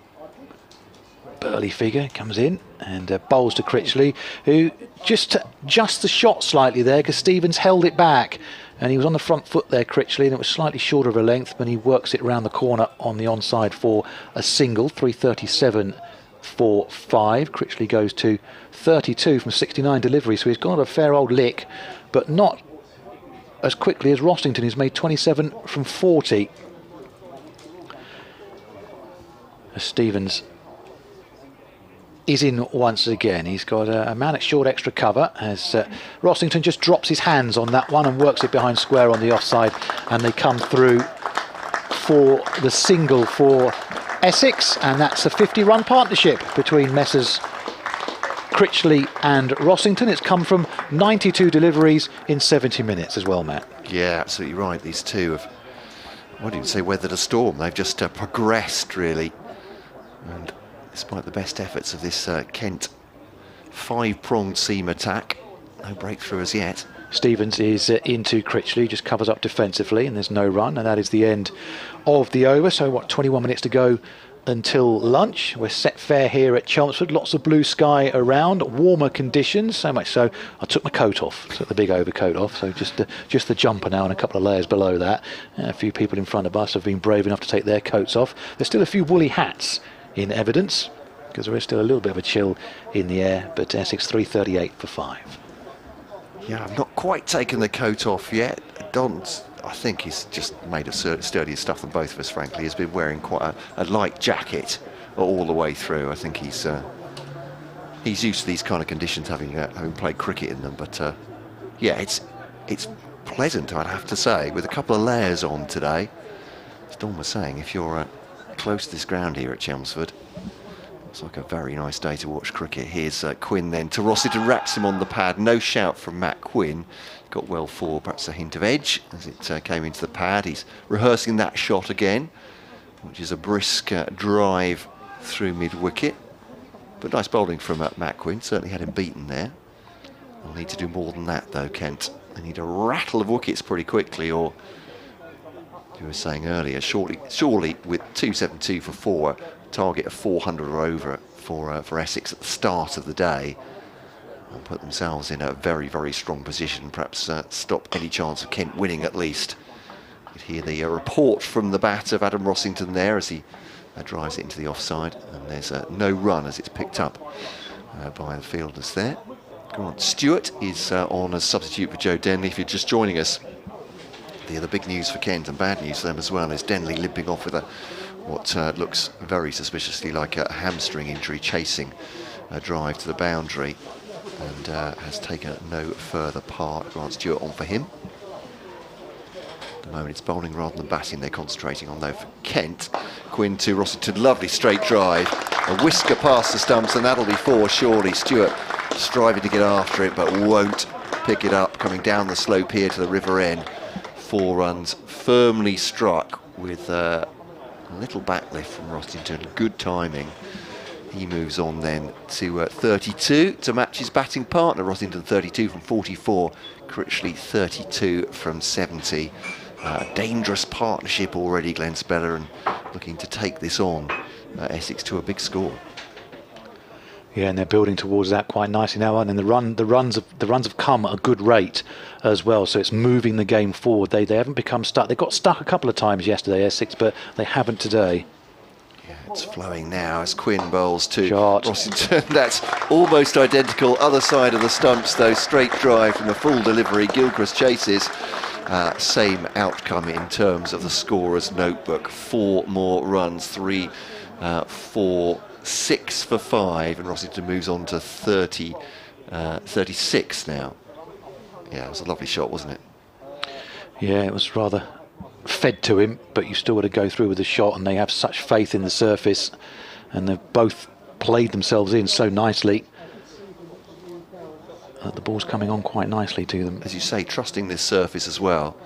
They've played themselves in and now expanding. Rossington, that's inside of the bat, inside edge. There's an ooh and an ah from Nathan Gilchrist you heard there, but it has gone out towards the square leg boundary. Won't make it all the way, fielded by Darren Stevens in fact, and they come back for a comfortable 2, but just a misplaced shot there in the inside of the bat, but certainly enough bat on it to get away with it and propel it out towards the boundary.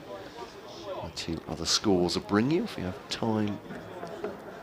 I was just about to do that. Oh, I was just about to draw your attention to Hampshire 193 for 1 against Somerset's 180 all out. Already ahead, yes, upish, but bounces once and goes to Grant Stewart on the drive. Rossington at mid-off, and that will be end of the over. Profitable one for those 2 Essex batsmen, particularly for Adam Rossington with those 2 beautiful straight drives for 4. 38 for him, 32 for Critchley, 3, 4, 8 for 5. Essex are 2 runs short of what will be their 4th batting point with just 5 wickets down. Kent have just taken 1 all morning. Tom Westley going caught behind off the bowling of Jackson Bird. Kent have also lost Joe Denley to what looks like a hamstring injury. About quarter of an hour to go until lunch here. Gloucestershire 223 all out, Northamptonshire 22 for 3.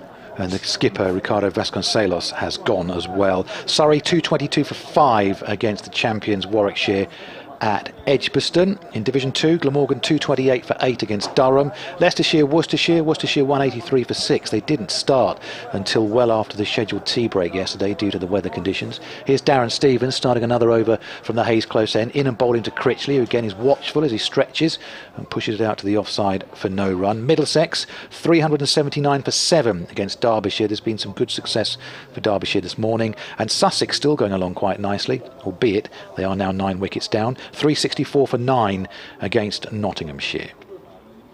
But that Hampshire-Somerset game, Somerset put in yesterday. They were 5 down very early on, but they staged something of a comeback, maybe thanks to James Hildreth's 87.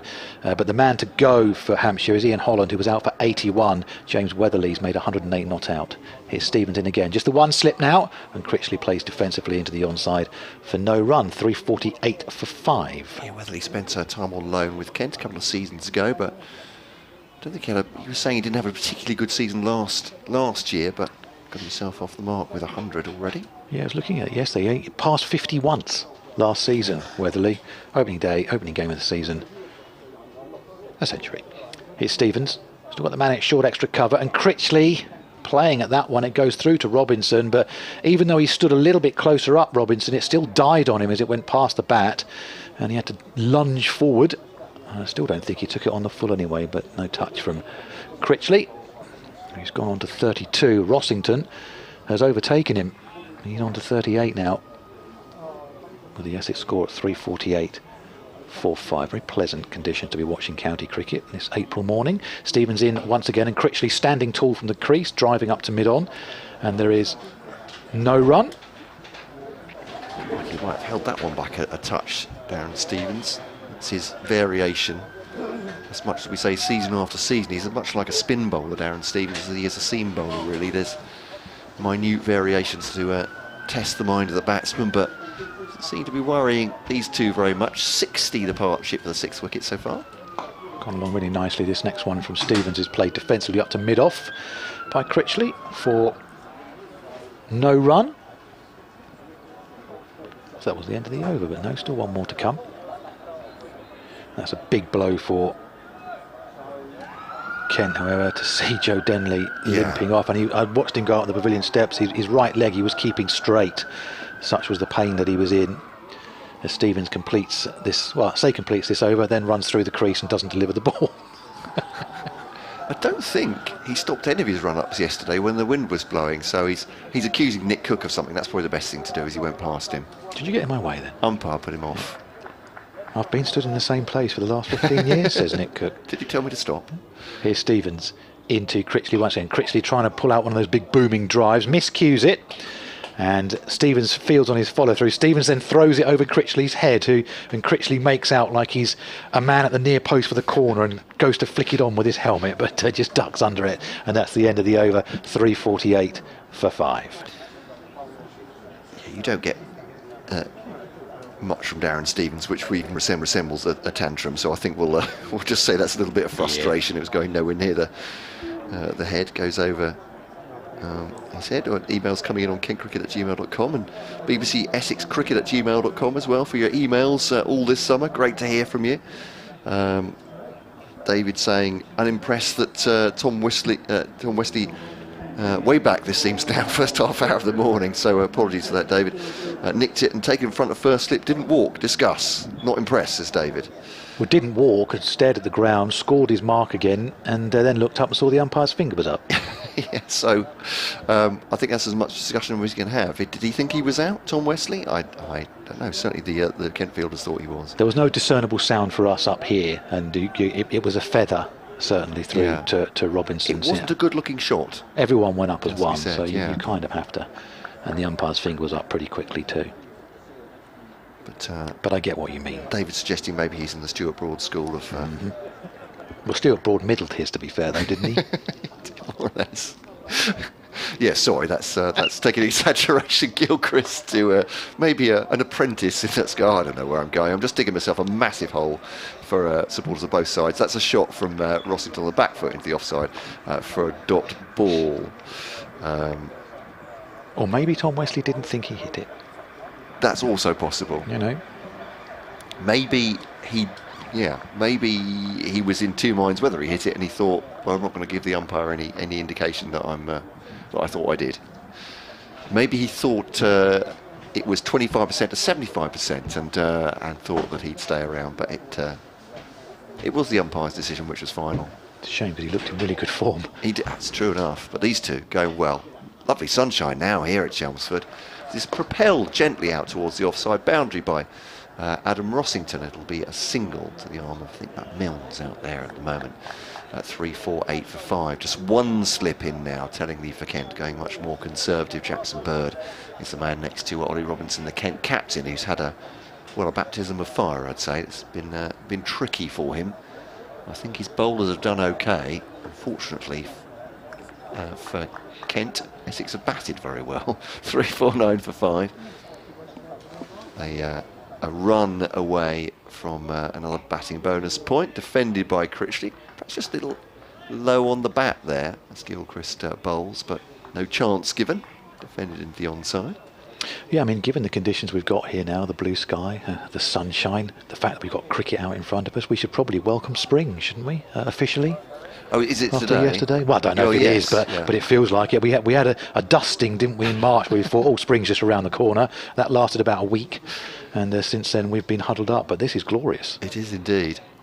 Gilchrist just short of a length, and Critchley doesn't go through a full-blooded hook, but keeps it low out towards square leg. Daniel Bell-Drummond fields, and they have a single which takes them to 350. More applause from this Essex crowd, who are warming up, and warm applause for their team as well. 120.4 overs, 505 minutes if you're counting that kind of thing. Matt Quinn with the applause. I think again it's a chivvy for the bowler. Keep going, Nathan Gilchrist, but just one wicket for him so far. 1 for 70 from his 20.4 overs. Bowls to Rossington, again drops it just a little bit short, and Rossington takes full advantage of that. No, it's Bell-Drummond who's going to get on it, swiveled on it. Again, it's gone backward of square, and they'll take 2. Good shot, well controlled shot by Adam Rossington as well, not aggressing too hard, no need to. There was a good sliding stop down there as well, and then you can say that about Kent. Was there been one misfield for a single, and the dropped caught and bowled, which was a sharp chance admittedly, but stuck at it, and Don uses the term, doesn't it, down in the dirt when you're out there for so long in varying conditions as well. Yeah, it's going to be 4 sessions at least they'll be out there as Gilchrist now bowls to Rossington, just hurries him a little bit, perhaps keeping low, I don't know. Again, he's just a little bit late on it, but solidly behind it. 3-5-2 for 5. I've got to criticise his batting technique. It's 41 for him, 33 for Critchley. Big stand between these two, now standing at 64 between the two of them. End of the over. Phil just following up on his email about early season conditions, bat or bowl. Very interested in Don's perspective on that one. He says, I just wish we could play in conditions where batting first was an easier decision with harder, faster pitches, but the unfortunate groundskeepers have no chance of producing those in early April when the ground is so soft. Darren Stevens opens up another over from the Hayes close in, wide of off stump, cut away by Critchley, but they have got the man 3/4 sweeping to the cover boundary, so they just come through for a gentle single. 353 for 5. Phil adds, anyway, more importantly, no one has addressed the major issue from day one. Apologies, Phil, you're absolutely right. Wherever Kent cable nets made it to, their jumpers, perhaps we could have an app showing a little moving jumper to track them, like you can do with your fast food delivery. What a great idea. Stevens in and bowling to Rossington, who is bowled. And Darren Stevens has a breakthrough. He's got through the defences of Adam Rossington, who goes for 41, and Essex are 353 for 6. It all seemed to happen in slow motion. It was a slow ball even for Darren Stevens. It clipped the off stump. Rossington almost held his pose. The shot was played very slowly. And eventually we've all realised that, Darren Stevens has his first wicket of the summer and Adam Rossington goes for 41. A really important breakthrough for Kent going in towards lunch too. 3-5-3 for 6. Warm applause for Adam Rossington, quite right too on his debut. Good knock to start. And that partnership as well at 65 between him and Matt Critchley takes him to 3-5-3 now for 6. Yeah, so that's the sign of things to come for the rest of the season from Adam Rossington, and I think the Essex members are going to enjoy seeing him for the rest of the campaign on a season-long loan from Northamptonshire. And that brings the man who is wearing the wicket-keeping gloves for this game, Adam Wheater, to the wicket, who again is a more than capable man with the willow in his hands. Essex 353 for 6 here. BBC Essex, BBC Radio Kent via the BBC Sport website and app, and the club streams as well. Glenn Speller, Matt Cole and Don Topley with you here at a glorious Chelmsford right now. And Adam Wheater comes to join Matt Critchley. Rossington has actually overtaken Critchley in the scoring stakes as well. So this is now about Essex getting through to lunch with no further damage. 6 minutes to go until the interval. And Wheater will be on strike as well.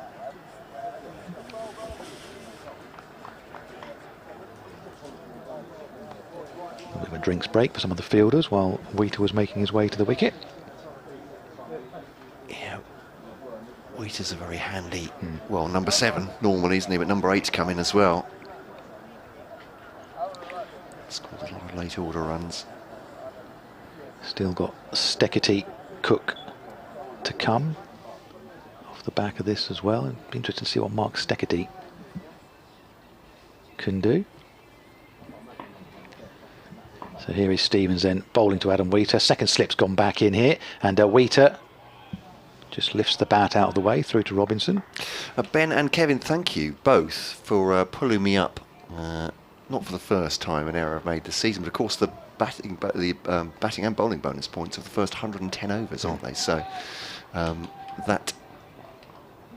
Essex missed out on their 4th batting bonus point because we're already through 120 overs. This next one from Stevens has Wheater again shouldering arms, and no run once again as it goes through to Robinson. And Kent missed out on their 2nd bowling point as well. So thank you for that, gentlemen. You're absolutely right. In Division 2, Middlesex have made 400 for the first time at Lords since 2018. Tells you what sort of problems that county's been going through over the last few years. Here's Darren Stevens in again to Wheater, and Wheater on the drive, but it's stopped by the man at short extra cover for no run.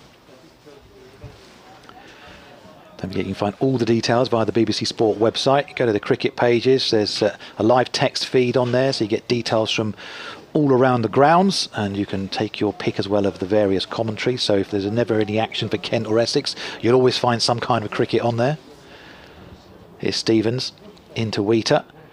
The slips have stepped up even closer in between the two deliveries there, and Wheater plays defensively out, and there's no run. A successful over for Darren Stevens and for Kent. Essex 3, 53 for 6. Big fans of various different types of cricket, as you suggest. Tunbridge Wells in the European, was it not Champions League? European Cricket League.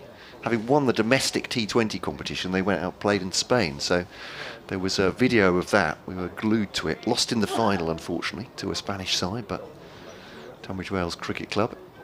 They lost to a Spanish side? Yes, in Spain. Okay. Spanish conditions.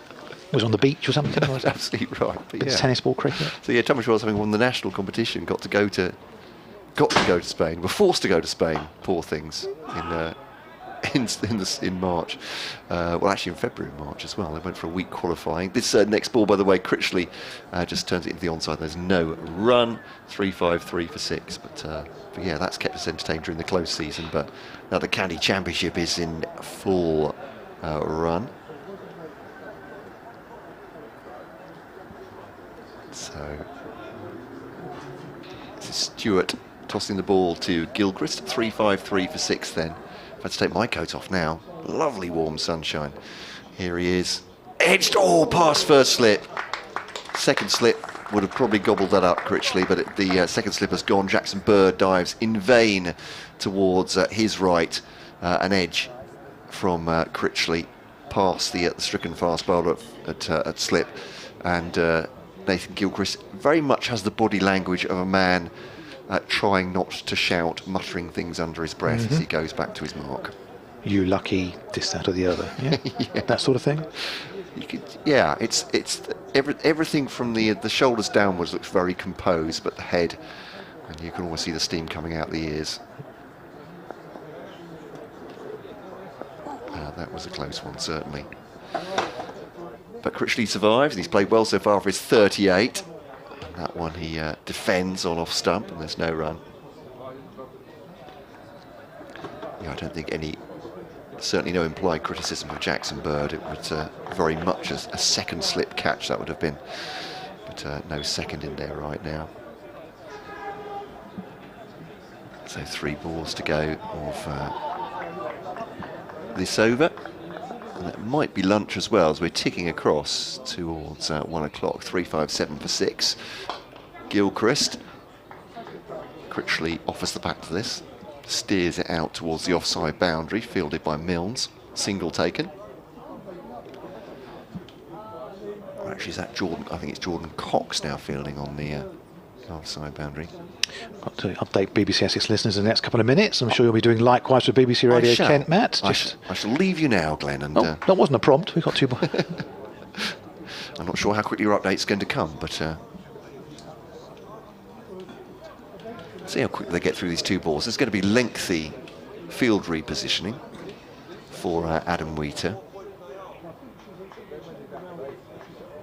Let's see how this next ball goes. And then I might have to disappear. Cinderella-like. Is Gilchrist then to Wheater? 2 slips in now for him. He clips this into the onside, turns it from middle into the onside, and low to square leg, and Bell-Drummond fields. Off the mark, then Wheater with the single. 39 for Critchley, 1 for Wheater. And 1 ball to go. Yeah, if Nathan Gilchrist wouldn't mind just hurrying up a bit. No, more field changes. I'm going to risk the ire of the BBC Radio Kent production staff here. Where are you? Gilchrist, last ball of the morning session. Bowling now to Critchley, defends it back to him. 3-5-9 for 6. 6 off that over. Is there time for one more? There is not. So Essex 359 for 6 at lunch. Glenn Speller. Thank you, Matt. Matt will go off for an update, BBC Radio Kent listeners. I'm going into the BBC Essex news in the next couple of moments, and then do join us back here after lunch, around about 25 to 1 will be the time you'd need to rejoin us. The players just making their way off the field here. All smiles. Kent have taken 2 wickets. Essex have added, a little maths, 87 runs in that session for the loss of 2 wickets. So decent morning's play. Good weather here now at Chelmsford as well, and we're all set fair for the next session, the afternoon session of this county championship match.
Go on, buddy. Gosford.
Mark Critchley on 39 not out. That's how well we will resume. And Kent, who have been in the dirt for the best part of 123 overs, I think it is. So this second new ball is 43 overs old, because they took the second new ball immediately last evening and certainly made some inroads last evening. But credit to Essex, because they played quite nicely this morning, in particular the debutants, Critchley and Rossington, played with great intent. It's going to be Adam Wheater to face the bowling of Darren Stevens after lunch. 2 slips and a ring on the offside and the leg side with a man on the drive. Probably 1, 2, 3 strips over. That tells you the angle that the man on the drive is on. 359 for 6, as Stevens is on his way in with a gentle delivery through to the keeper that only just reached the keeper on the full. And as the keeper takes it in the long barrier, and we're up and running for the afternoon session. And a very warm welcome to you all, wherever you're listening. We'll be delighted to get in touch with us by email or Twitter. Steve's just up the road in Braintree and says, afternoon all. What a pleasure to have the cricket back after a long dark winter. More on that in a sec. Stevens in, driven to the man on the leg side on the drive. I think that is Mayeye, who is fielding slightly close at mid-wicket on the drive. We're going to hear from Simon Hinks, I believe, in a minute. Glenn Speller's with me, BBC Essex. Matt Cole from BBC Radio Kent. My name is Don Topley. It would be great to speak to the former professional cricketer Simon Hinks, formerly of Kent and Gloucestershire. As Stevens bowls, Wheater comes forward, plays with a dead bat into the offside. There is no run. Steve also says Essex to declare with 10 overs of the day left, with 475 plus on the board. Keep up the excellent commentary. Well, if that is the situation, Steve, those of us sitting this side of the box will be more than happy. Wow. Bold guesstimate that. We'll have seen probably a third new ball by then, I think. Stevens is in, driven down the ground up to mid-on where there is no run. And we'll be in for a cracking afternoon if that's the case as well. We would, yes. What did he say? How many again, Glenn? 475 plus to declare with 10 overs go. So that's 475. That's about 120 odd, isn't it? 116 runs on, if you want to be precise. Thank you for that. And that's only because I took my shoes and socks off. Can you put them back on? Yeah, no. Thank you. As Stevens comes in, bowls outside off stump through to the keeper. Very gentle place, I have to admit. Look how close the 2 slips and the keeper are. Yes. As well. I mean, they were closer than the previous bowlers to Stevens before lunch, and they've inched a little bit further forward as well. It's almost like Stevens is sort of floating it up to try to give it a chance to do something. Yes. Very ginger medium pace as he comes in, bowls, and it's a genuine play and miss, and it does reach the keeper better. I tend to think that might have been a bit more of an effort ball. Decent delivery that, and it was another Stevens maiden. Maiden over, 19 overs, 6 maidens, 1 for 34 for the veteran. 19 overs, 1 for 34, so that is economic, to say the least. Well, he did a good job yesterday, didn't he, when they were just trying to dry up the runs in the afternoon session. They did a really good job, and he was key to that for Kent yesterday.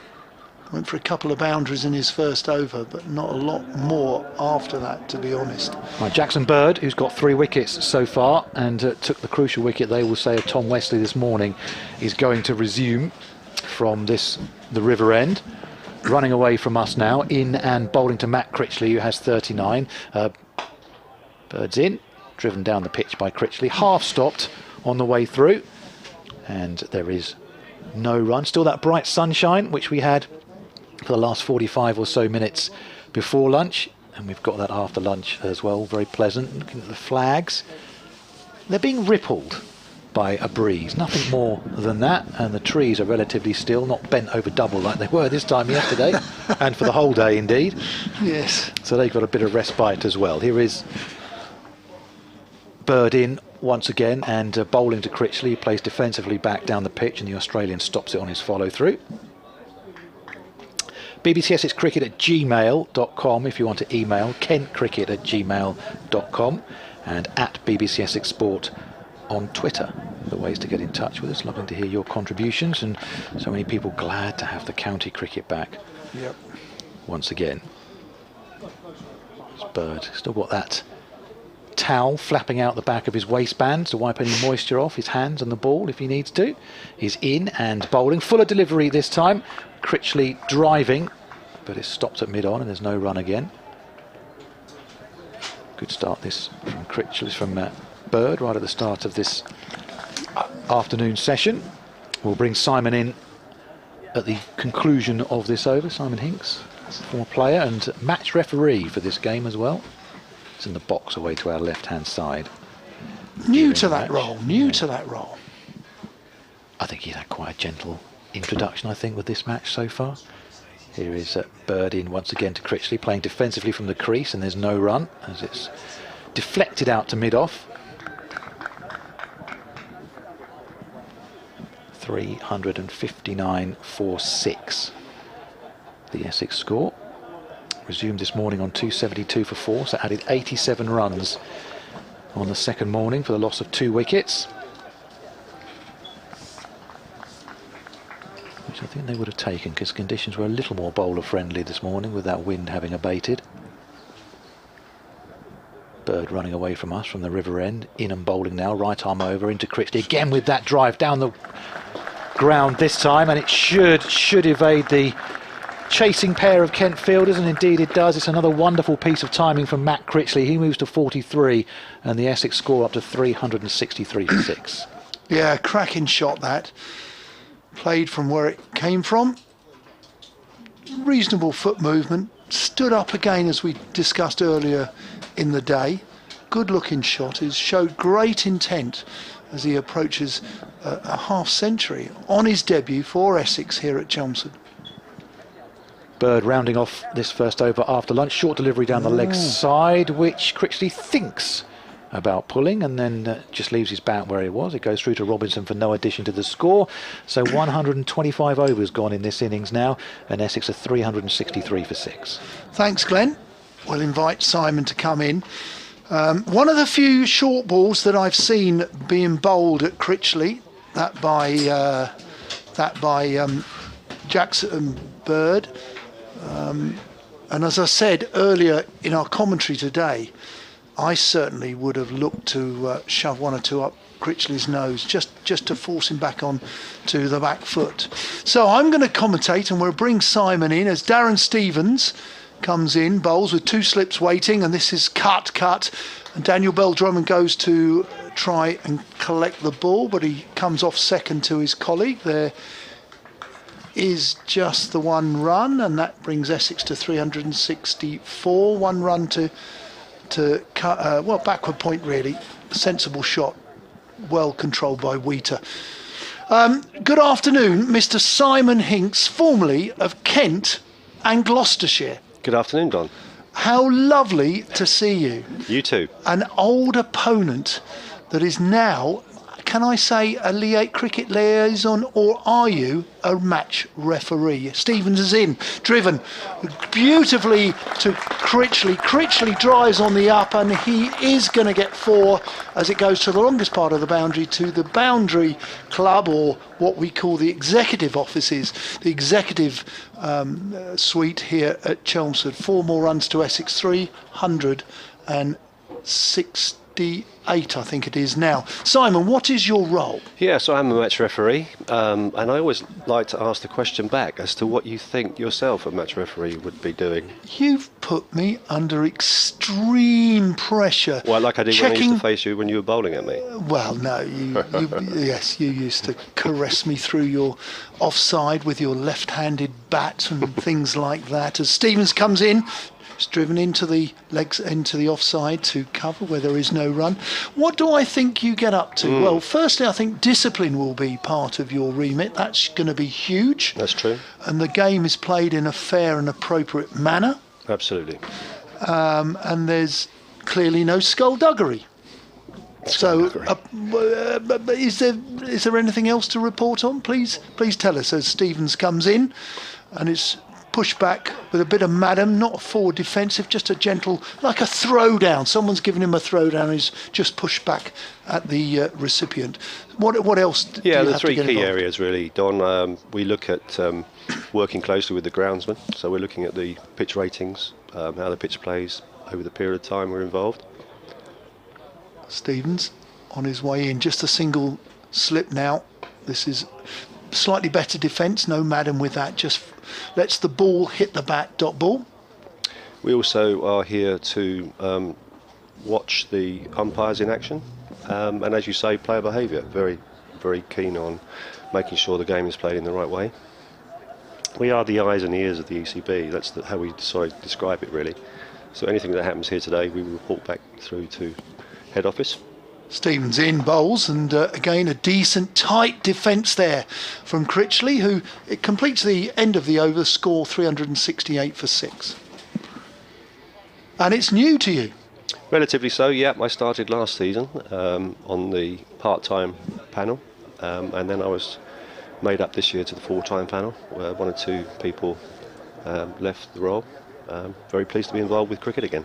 Well, many congratulations on being selected. Well done. You know, most importantly, I think one of the criteria for your role is that you enjoy watching cricket. And as former cricketers ourselves, we've watched a lot of cricket over the years, haven't we? Yeah, absolutely. It's not for everyone. No, that's true. And obviously 4 days is a long 4 days sometimes, but thoroughly enjoyable. As we're going to see, Jackson Bird, 3 wickets to his name, comes in and he drags Adam Wheater slightly forward. The small Essex keeper does come forward. You have to bowl differently at people such as Wheater, because the other fella, you've got a tall chap like Critchley who stands up and plays, and Wheater is smaller, so you have to adjust your lengths. Where are you're living these days? Well, I moved from Kent to Gloucestershire, as you know, and I stayed down there. I actually, when I left the game, I worked at the University of Bristol for 20 years. As a coach? No, not primarily. As Bird bowls, this is brings Wheater forward, and there's an immaculate forward defence, no run. I started off as a fundraiser for new sporting facilities, and having raised the money, I then joined the Department of Sport, Exercise and Health as Assistant Director, and then became Director of Sport, Exercise and Health for 5 years at the end of my time there. Did you? That sounds quite interesting. Raising funds and campaign managers, things like that. I can imagine you're very good at that as Bird comes in, bowls. This time he sort of pushes him back a little bit, but Wheater is equal to the task there. Plays with a straight bat, no run, because in the nicest possible way, Mr. Hinks, you used to chat to us quite a lot at Slip when we played these local derbies, Kent versus Essex, and I should imagine you've got very great memories. What did you used to call us? We called you the Red Hats. What did you used to call us if you're well, Mr. Gooch's team, really. Well, Bird in, comes forward, squares him up a little bit, played into the offside. Little bit of the outside edge, a little bit associated with that delivery, but he nonetheless negotiates it. 368 for 6. Mr. Gooch's 11. Slightly exaggerated, because you were a very, very fine side in the period that I played, and it was always a very tough, intense, either 1 day game or 3 day game, as they were then, back in the day. So it was never that pleasant, because we were normally on the losing side, or really worst side of a draw. You feel that, do you? This time Jackson Bird forces Wheater back. There's a clamour to collect the ball at backward point. 3 fielders verge on it, and Wheater doesn't get the singles. 368 for 6. Well, you had a pretty good side. Who was your first captain down in Kent? My first captain when I joined the staff was Asif Iqbal. Wow, I remember him well. Amazing cricketer, an amazing person. How old were you then? I was 19, 20, yeah. As a contracted player? Yep. First year in. As Bird comes in, bowls. This is driven down the ground, but straight to mid-off where there is no run. Good looking shot. End of a decent over from Jackson Bird, 368 for 6. I will add, he didn't pick me, by the way. So he wasn't that a decent bloke. Well, we had a decent side. I mean, side. Well, no, I came into the side at the end of a golden era for Kent cricket, really, and they'd won everything in the 70s pretty much. So Warmer would have been finishing. Bob was on his way. Yeah, he was in the side. He opened in those days, didn't he? Yeah, and obviously we had Johnson, Graham Johnson, Chris Tavares. The up-and-coming young batsmen of Benson and Taylor, who went on to better things in 20-odd thousand runs each, I think. Yes. In that side, Derek Aslett was also in that side. I don't remember Derek. Yes. And in the second team, we were equally as strong. As Darren Stevens' bowls played into the offside off the back foot, they take a quick single. Good cricket from Essex. The cover couldn't prevent the single as Critchley and Wheater run through for the single. 369 for 6. Before you asked, though, Don, I didn't play with Darren Stevens. Okay. No, okay, that's one question I don't have to mention then. 2 slips are waiting for Wheater. Wheater facing Stevens. He bowls. This is cut and well fielded by backward point. Daniel Bell Drummond, who, to be fair to Kent, I think I've only seen 2 misfields throughout the entire day and a half, so I think Kent have stood manfully to their task. So Asif Iqbal, great side that. Who was your bowling lineup? Well, it changed a little bit in that period. John Shepherd was still playing at Kent at that time. Right. As Stevens bowls, Wheater comes forward, goes out onto the leg side, there is no run. So you would have played... Deadly Underwood, obviously. Derek Underwood played a lot with Deadly, actually, because he played well into his 40s. And Notty kept wicket. I was very fortunate in my career. I had Alan Knott at Kent, and then when I went to Gloucestershire, I had Jack Russell. So I stood alongside 2 of the best keepers we've ever produced in this country, I think. What made them stand apart, do you think, as Stevens comes in, bowls, 2 slips waiting, Wheater very tight in defence, well played from Wheater, 369 for 6. Well, Notty was ahead of his time. What do you mean ahead of his time? Well, in what way? I think fitness? Diet and fitness, looked after himself extremely well. Had quite a few quirks, as did Jack, and I think Jack actually kind of emulated Alan in a way. He was his hero, so naturally copied as much as he could. Stevens in. Wheater plays a nice straight delivery into backward point. There is no run. Notty worked hard. I mean, it was very good to work with, actually. One of the few people that actually helped me. Back in those days, you didn't really have a coach. Yes. Unless you really asked someone. So a senior player, if you could ask a senior player, and I spent a winter with Notty, with the bowling machine. So that was good memories.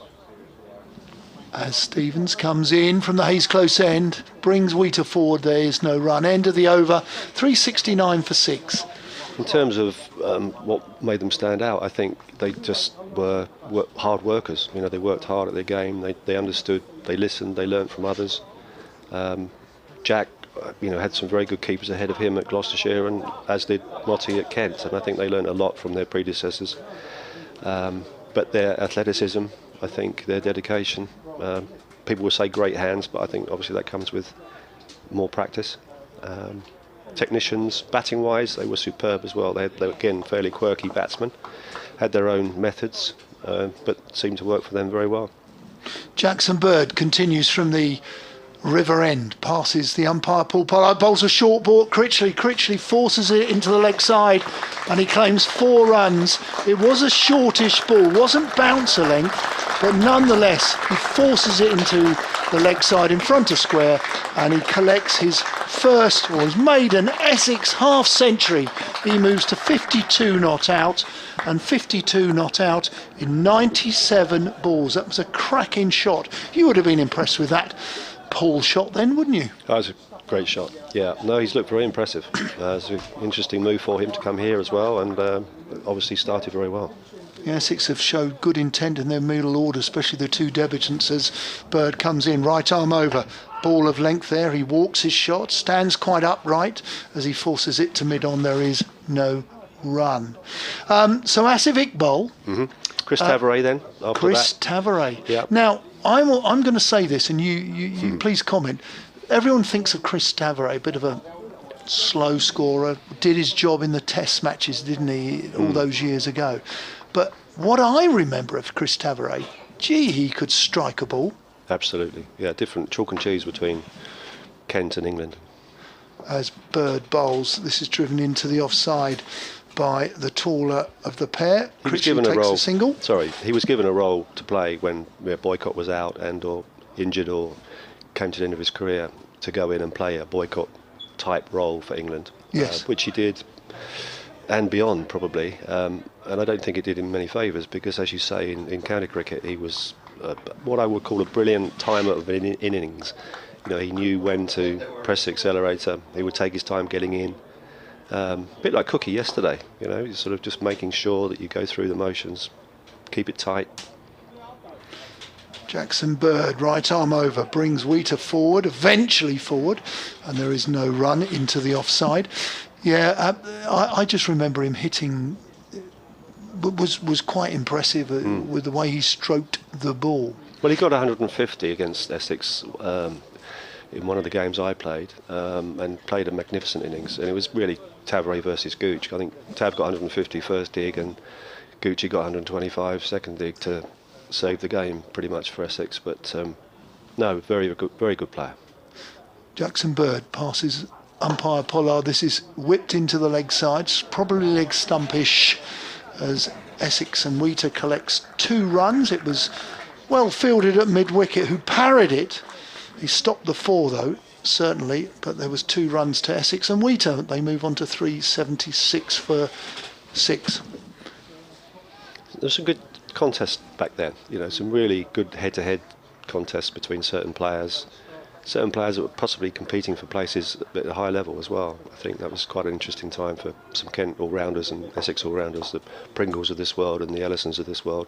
Oh, Richard Ellison, what a cracking cricketer he was, as Jackson Bird bowls, brings Wheater forward, and there is no run. So your Asivic bowl, who else captained you? Well, it was Tav, and then when most of my time was with Chris Cowdery, so Yes. he took over from Chris Tavares in 84-5, so Yes. I came into the side in 85 under Chris Cowdery and played pretty much every game in 85 through to 1991 when I moved across to Gloucestershire.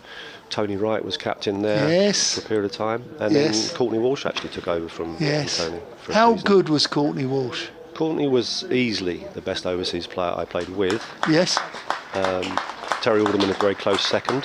yes. So both of them, you just couldn't take the ball out of their hands. They wanted to bowl and bowl Yes. and bowl, and they did successfully. Yes. Amazing cricket. Great pros. Darren Stevens in. This is forced off the back foot by Critchley. Critchley will take the single as there's a boundary defender. So it's going to be, I think it's Daniel Bell Drummond on the square boundary in front of the pavilion. They take a single, so the score moves to 377 for 6. Yeah, I loved watching Courtney Walsh. Courtney had bowl. 2 gears. You know, he would run in and bowl, but then international player would come out and he would step up a gear. Stevens in. 2 slips waiting. Wheater plays it back to the bowler. No run.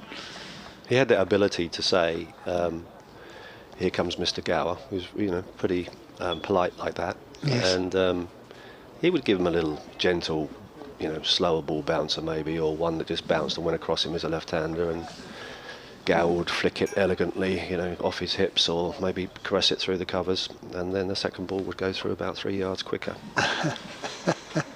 Stevens in, bowls. Oh, playing a miss. There's a nick, and there's no decision from the umpire. So no run. Score remains on 376 for 6. You went to Gloucestershire to play with Courtney and Jack. Am I right in saying John Shepherd would have been back down there? No, John actually went earlier across and was player and coach for a while, but he'd actually left before I made the transition across. Did you? Yeah. Right. What year would that have been when you went down to Gloucester? 92. Yeah. Stevens bowls. This is driven to the gentleman short, silly mid off really, where there is no run, who shines the ball. And for those who were there, Yep. I do blame Essex for the end of my career, but Really? that wasn't to do with me not scoring runs, although that came into it. It was to do with my fact that I tore my cartilage at Southend. Do you? Got carried off. There's a photograph of Gucci and I think John Stevenson actually carrying me off the field. Really? What year was that then? That was 92, and middle of 92. So I missed the second half of 92, and then came back into it. Right. Do you know what? I don't remember that, so I might not have played that game. Another dot ball there from Stevens. Wheater plays in him to the leg side, no run. Memories of Essex and Kent. Now, you said you saw a number of hard-fought games, but there must have been games where you yourself did well. As Stevens bowls, Wheater plays out the rest of the over for a dot ball. There is 377 for 6. It's quite big interesting moments because, for you personally? well, you mentioned to me earlier that you might want me to do 5 minutes, and I don't have a very good memory for cricket that far back. But bowlers do, you know. well, Hinksy. yeah. Bowlers so did do. you get me out, Don? Probably. I don't remember that far back, Don. Hey? Yeah, no. It's funny actually. Batsmen. I always find batsmen don't remember too much. Bowlers have a sort of not a photographic memory, but bowlers can remember dismissals quite easily. As Jackson Bird starts a new over from the river end, this is a fine shot which goes very fine, leg glance for 4 runs. Critchley collects another 4. He goes to 58, score 381 on his impressive maiden half-century and his debut here, having moved down from Derbyshire to Essex. Yeah, I always remember that. But well, I look back. I did look back, and I'm sure the statisticians amongst you may have already done that in the last 5 minutes, listening to me drone on. I got a 90 odd, having got naught in the first innings. I got a 94 not out here. Chelmsford? Lever did me naught first innings as usual. He did me quite a few times. He was a good bowler, he was. Outstanding. Jackson Bird bowls, and this is forced off the black foot. Stood tall, powerfully, did Critchley. Pushed it back down the ground for no run. And I got a 70 odd that same season. So, yeah, I think we played you here and then probably at Dartford, Hesketh Park. Yeah, I won't tell you the nickname for the park that we gave it, but no. It wasn't the most pleasant to play of the outgrounds in Kent. What was your club ground? I was brought up at Gravesend, actually. Yeah, we were talking about that yesterday, actually. Yep. There was quite a few Kent cricketers came from Gravesend. Yep. As this is bringing Critchley forward. Decent ball by Bird into the offside. There is no run. I think the likes of... We heard it from a Gravesend fan. I think we had David Nichols, who scored a double. Nichols, a reserve wicketkeeper. That's right, under Notty, and he scored a double 100 first class. Stuart Waterton and I. So Stuart, who played a bit for Kent, he played in the final for Kent actually, I think in '84, and then went to Northants. Yes. Eldine Baptiste first came over to play for Kent and played for Gravesend. Kevin Jarvis. Yes, Kevin Jarvis went down to Gloucester, didn't he? He did, yeah. Jackson Bird bowls, and this time it's driven into the offside. There is no run. And Alan Brown, who played one international for England. And he did. I must have taken 700 odd wickets for Kent, I think, in the 60s. 50s. Lovely man. Just had a double hip replacement. That's right. In fact, I took him on a cruise recently. Okay. A couple of years ago, Alan Brown. Yeah, lovely man. Yep. Very good family friend as well. So is he? yeah, I saw him recently. He's in good health. Good, that's great to hear. Jackson Bird bowls. This is forced into the offside, sort of the vacant backward point area where there is a boundary fielder. They take a single, rotate 382 for 6. And then after we'd sort of finished, then Matthew Walker, obviously coached here for a while, is now back with Kent. He played at Gravesend when he could. So that was another claim to fame. There's a good tradition there. It was obviously a first class outground up until I was 11, 12, I think. So I was surrounded by Kent players all through my upbringing, which was fantastic. Absolutely. Jackson Bird in bowls, outside off stump, well left alone by Wheater. End of the over, 382. Now my colleague, BBC Radio Kent's Matt Carl, has just come up with a score sheet. Hinksy, Mr. Referee. Does it show naught? No, it does not. No, it does not. I'm going to take my glasses off because you had Benson, Pinnar, Tavares, Cowdrey, Hinks at 5. Graham Cowdrey, sadly no longer with us. Taylor, Marsh, Ellison, Kelleher, no longer with us. Davies, no longer with us. Yep. A Sunday League game, Essex Kent at Chelmsford. Kent got 201. Hinks got Not many. 55. Oh, did he? But he was caught by Alan Border, bowled by Topley. God, I can't believe you found that. Must have been on the boundary. Must have been on the boundary. What a death. What a death. Well bowled by Darren Stevens, out to backward point. There is no run. Lever, 8 overs, 1 for 43. Pont, 1 for 41. Topley, 3 for 46. Jeff Miller, 2 for 29. Gooch got 1 for 34. And in reply, Essex 1, Gooch 90, Hardy 76. Border 26. That was an old refuge assurance game. Crikey. Down to third man, open face bat, under control, I might add, to the Tom Pearce stand. There's going to be 2 more for Critchley. Critchley has got 59, 61 now in this. Well, he's played so well with intent. Yes, that's BBC I think it probably Kent's. was either your slower ball bouncer.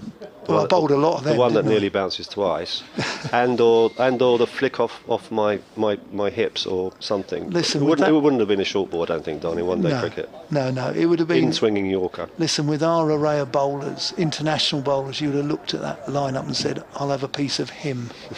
As Stevens bowls, this is forced off the back foot by the right-handed Critchley. Critchley takes another single. He moves to 62, score 385 for 6.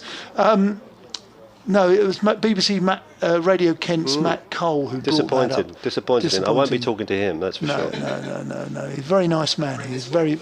Oh, no, Print he's found this another one one. off. He's found another one. Oh, God, we haven't set you up here, have we? It sounds like it. Oh, Hinksy, well, I promise you we haven't. You're listening to Don Topley with Simon Hinks, the match referee, and there's a play and a miss from Adam Wheater, well bowled by Darren Stevens. Let me ask you about other Kent cricketers that sadly I just mentioned in that side we talked about are no longer with us. I have a family connection with Kent. My brother played a little bit, absolutely. And he went to Derek Ufton's memorial, Yep. and it was a cracking occasion and a celebration of a wonderful human being. Did you go, or were you involved? Yeah, absolutely I was, yeah. Derek Ufton, please tell us a little more. Well, Derek was, in fact, interestingly, he played more cricket against my father because he was of that generation. He played at Dartford, and as you know, or may not know, he also played football professionally for Charlton. Yes. So for the older listeners out there, not only did he play cricket in the summer, he played football in the winter, and to a very high standard. He was on the committee for a number of years when I played there, and he was what we called a sort of committee man with the players in mind. Stevens is in, bowls, forces Wheater on the back foot, end of the over, dot ball, 385 for 6. Always very supportive, always interested in you as a person rather than you as a batsman or a bowler. A delightful gentleman, and I think that most people that met him would sum him up as a true gentleman. That was Derek, or really are to a you T. a match very well referee? liked Stevens is by all in, the players. driven beautifully put to in many Critchley. years of Critchley service, drives on the up, and overseeing he is going to get and 4. and his memorial was at the Cathedral at Canterbury. A fantastic. Forces it into the leg side, and he claims 4 runs. It was a shortish ball, wasn't bouncer length, but nonetheless he forces it into the leg side in front of square, and he collects his first maiden Essex half century. He moves to 5th. And we're talking to Simon Hinks here, Don Topley, BBC Radio Essex, Glenn Speller, and Matt Cole from BBC Radio Kent. Simon Hinks, the match referee, has kindly joined us just for the time being. We're talking about Derek Ufton, but also, importantly, the day after the wonderful memorial at Canterbury Cathedral was a memorial for a colleague and a friend of mine who you played with so often, Alan Eggleston. Tell me more. Yeah, Iggy, great bloke. And a miracle, really. I mean, he got diagnosed with a slow-growing brain tumour, I want to say 20 years ago. And such a great bloke. Really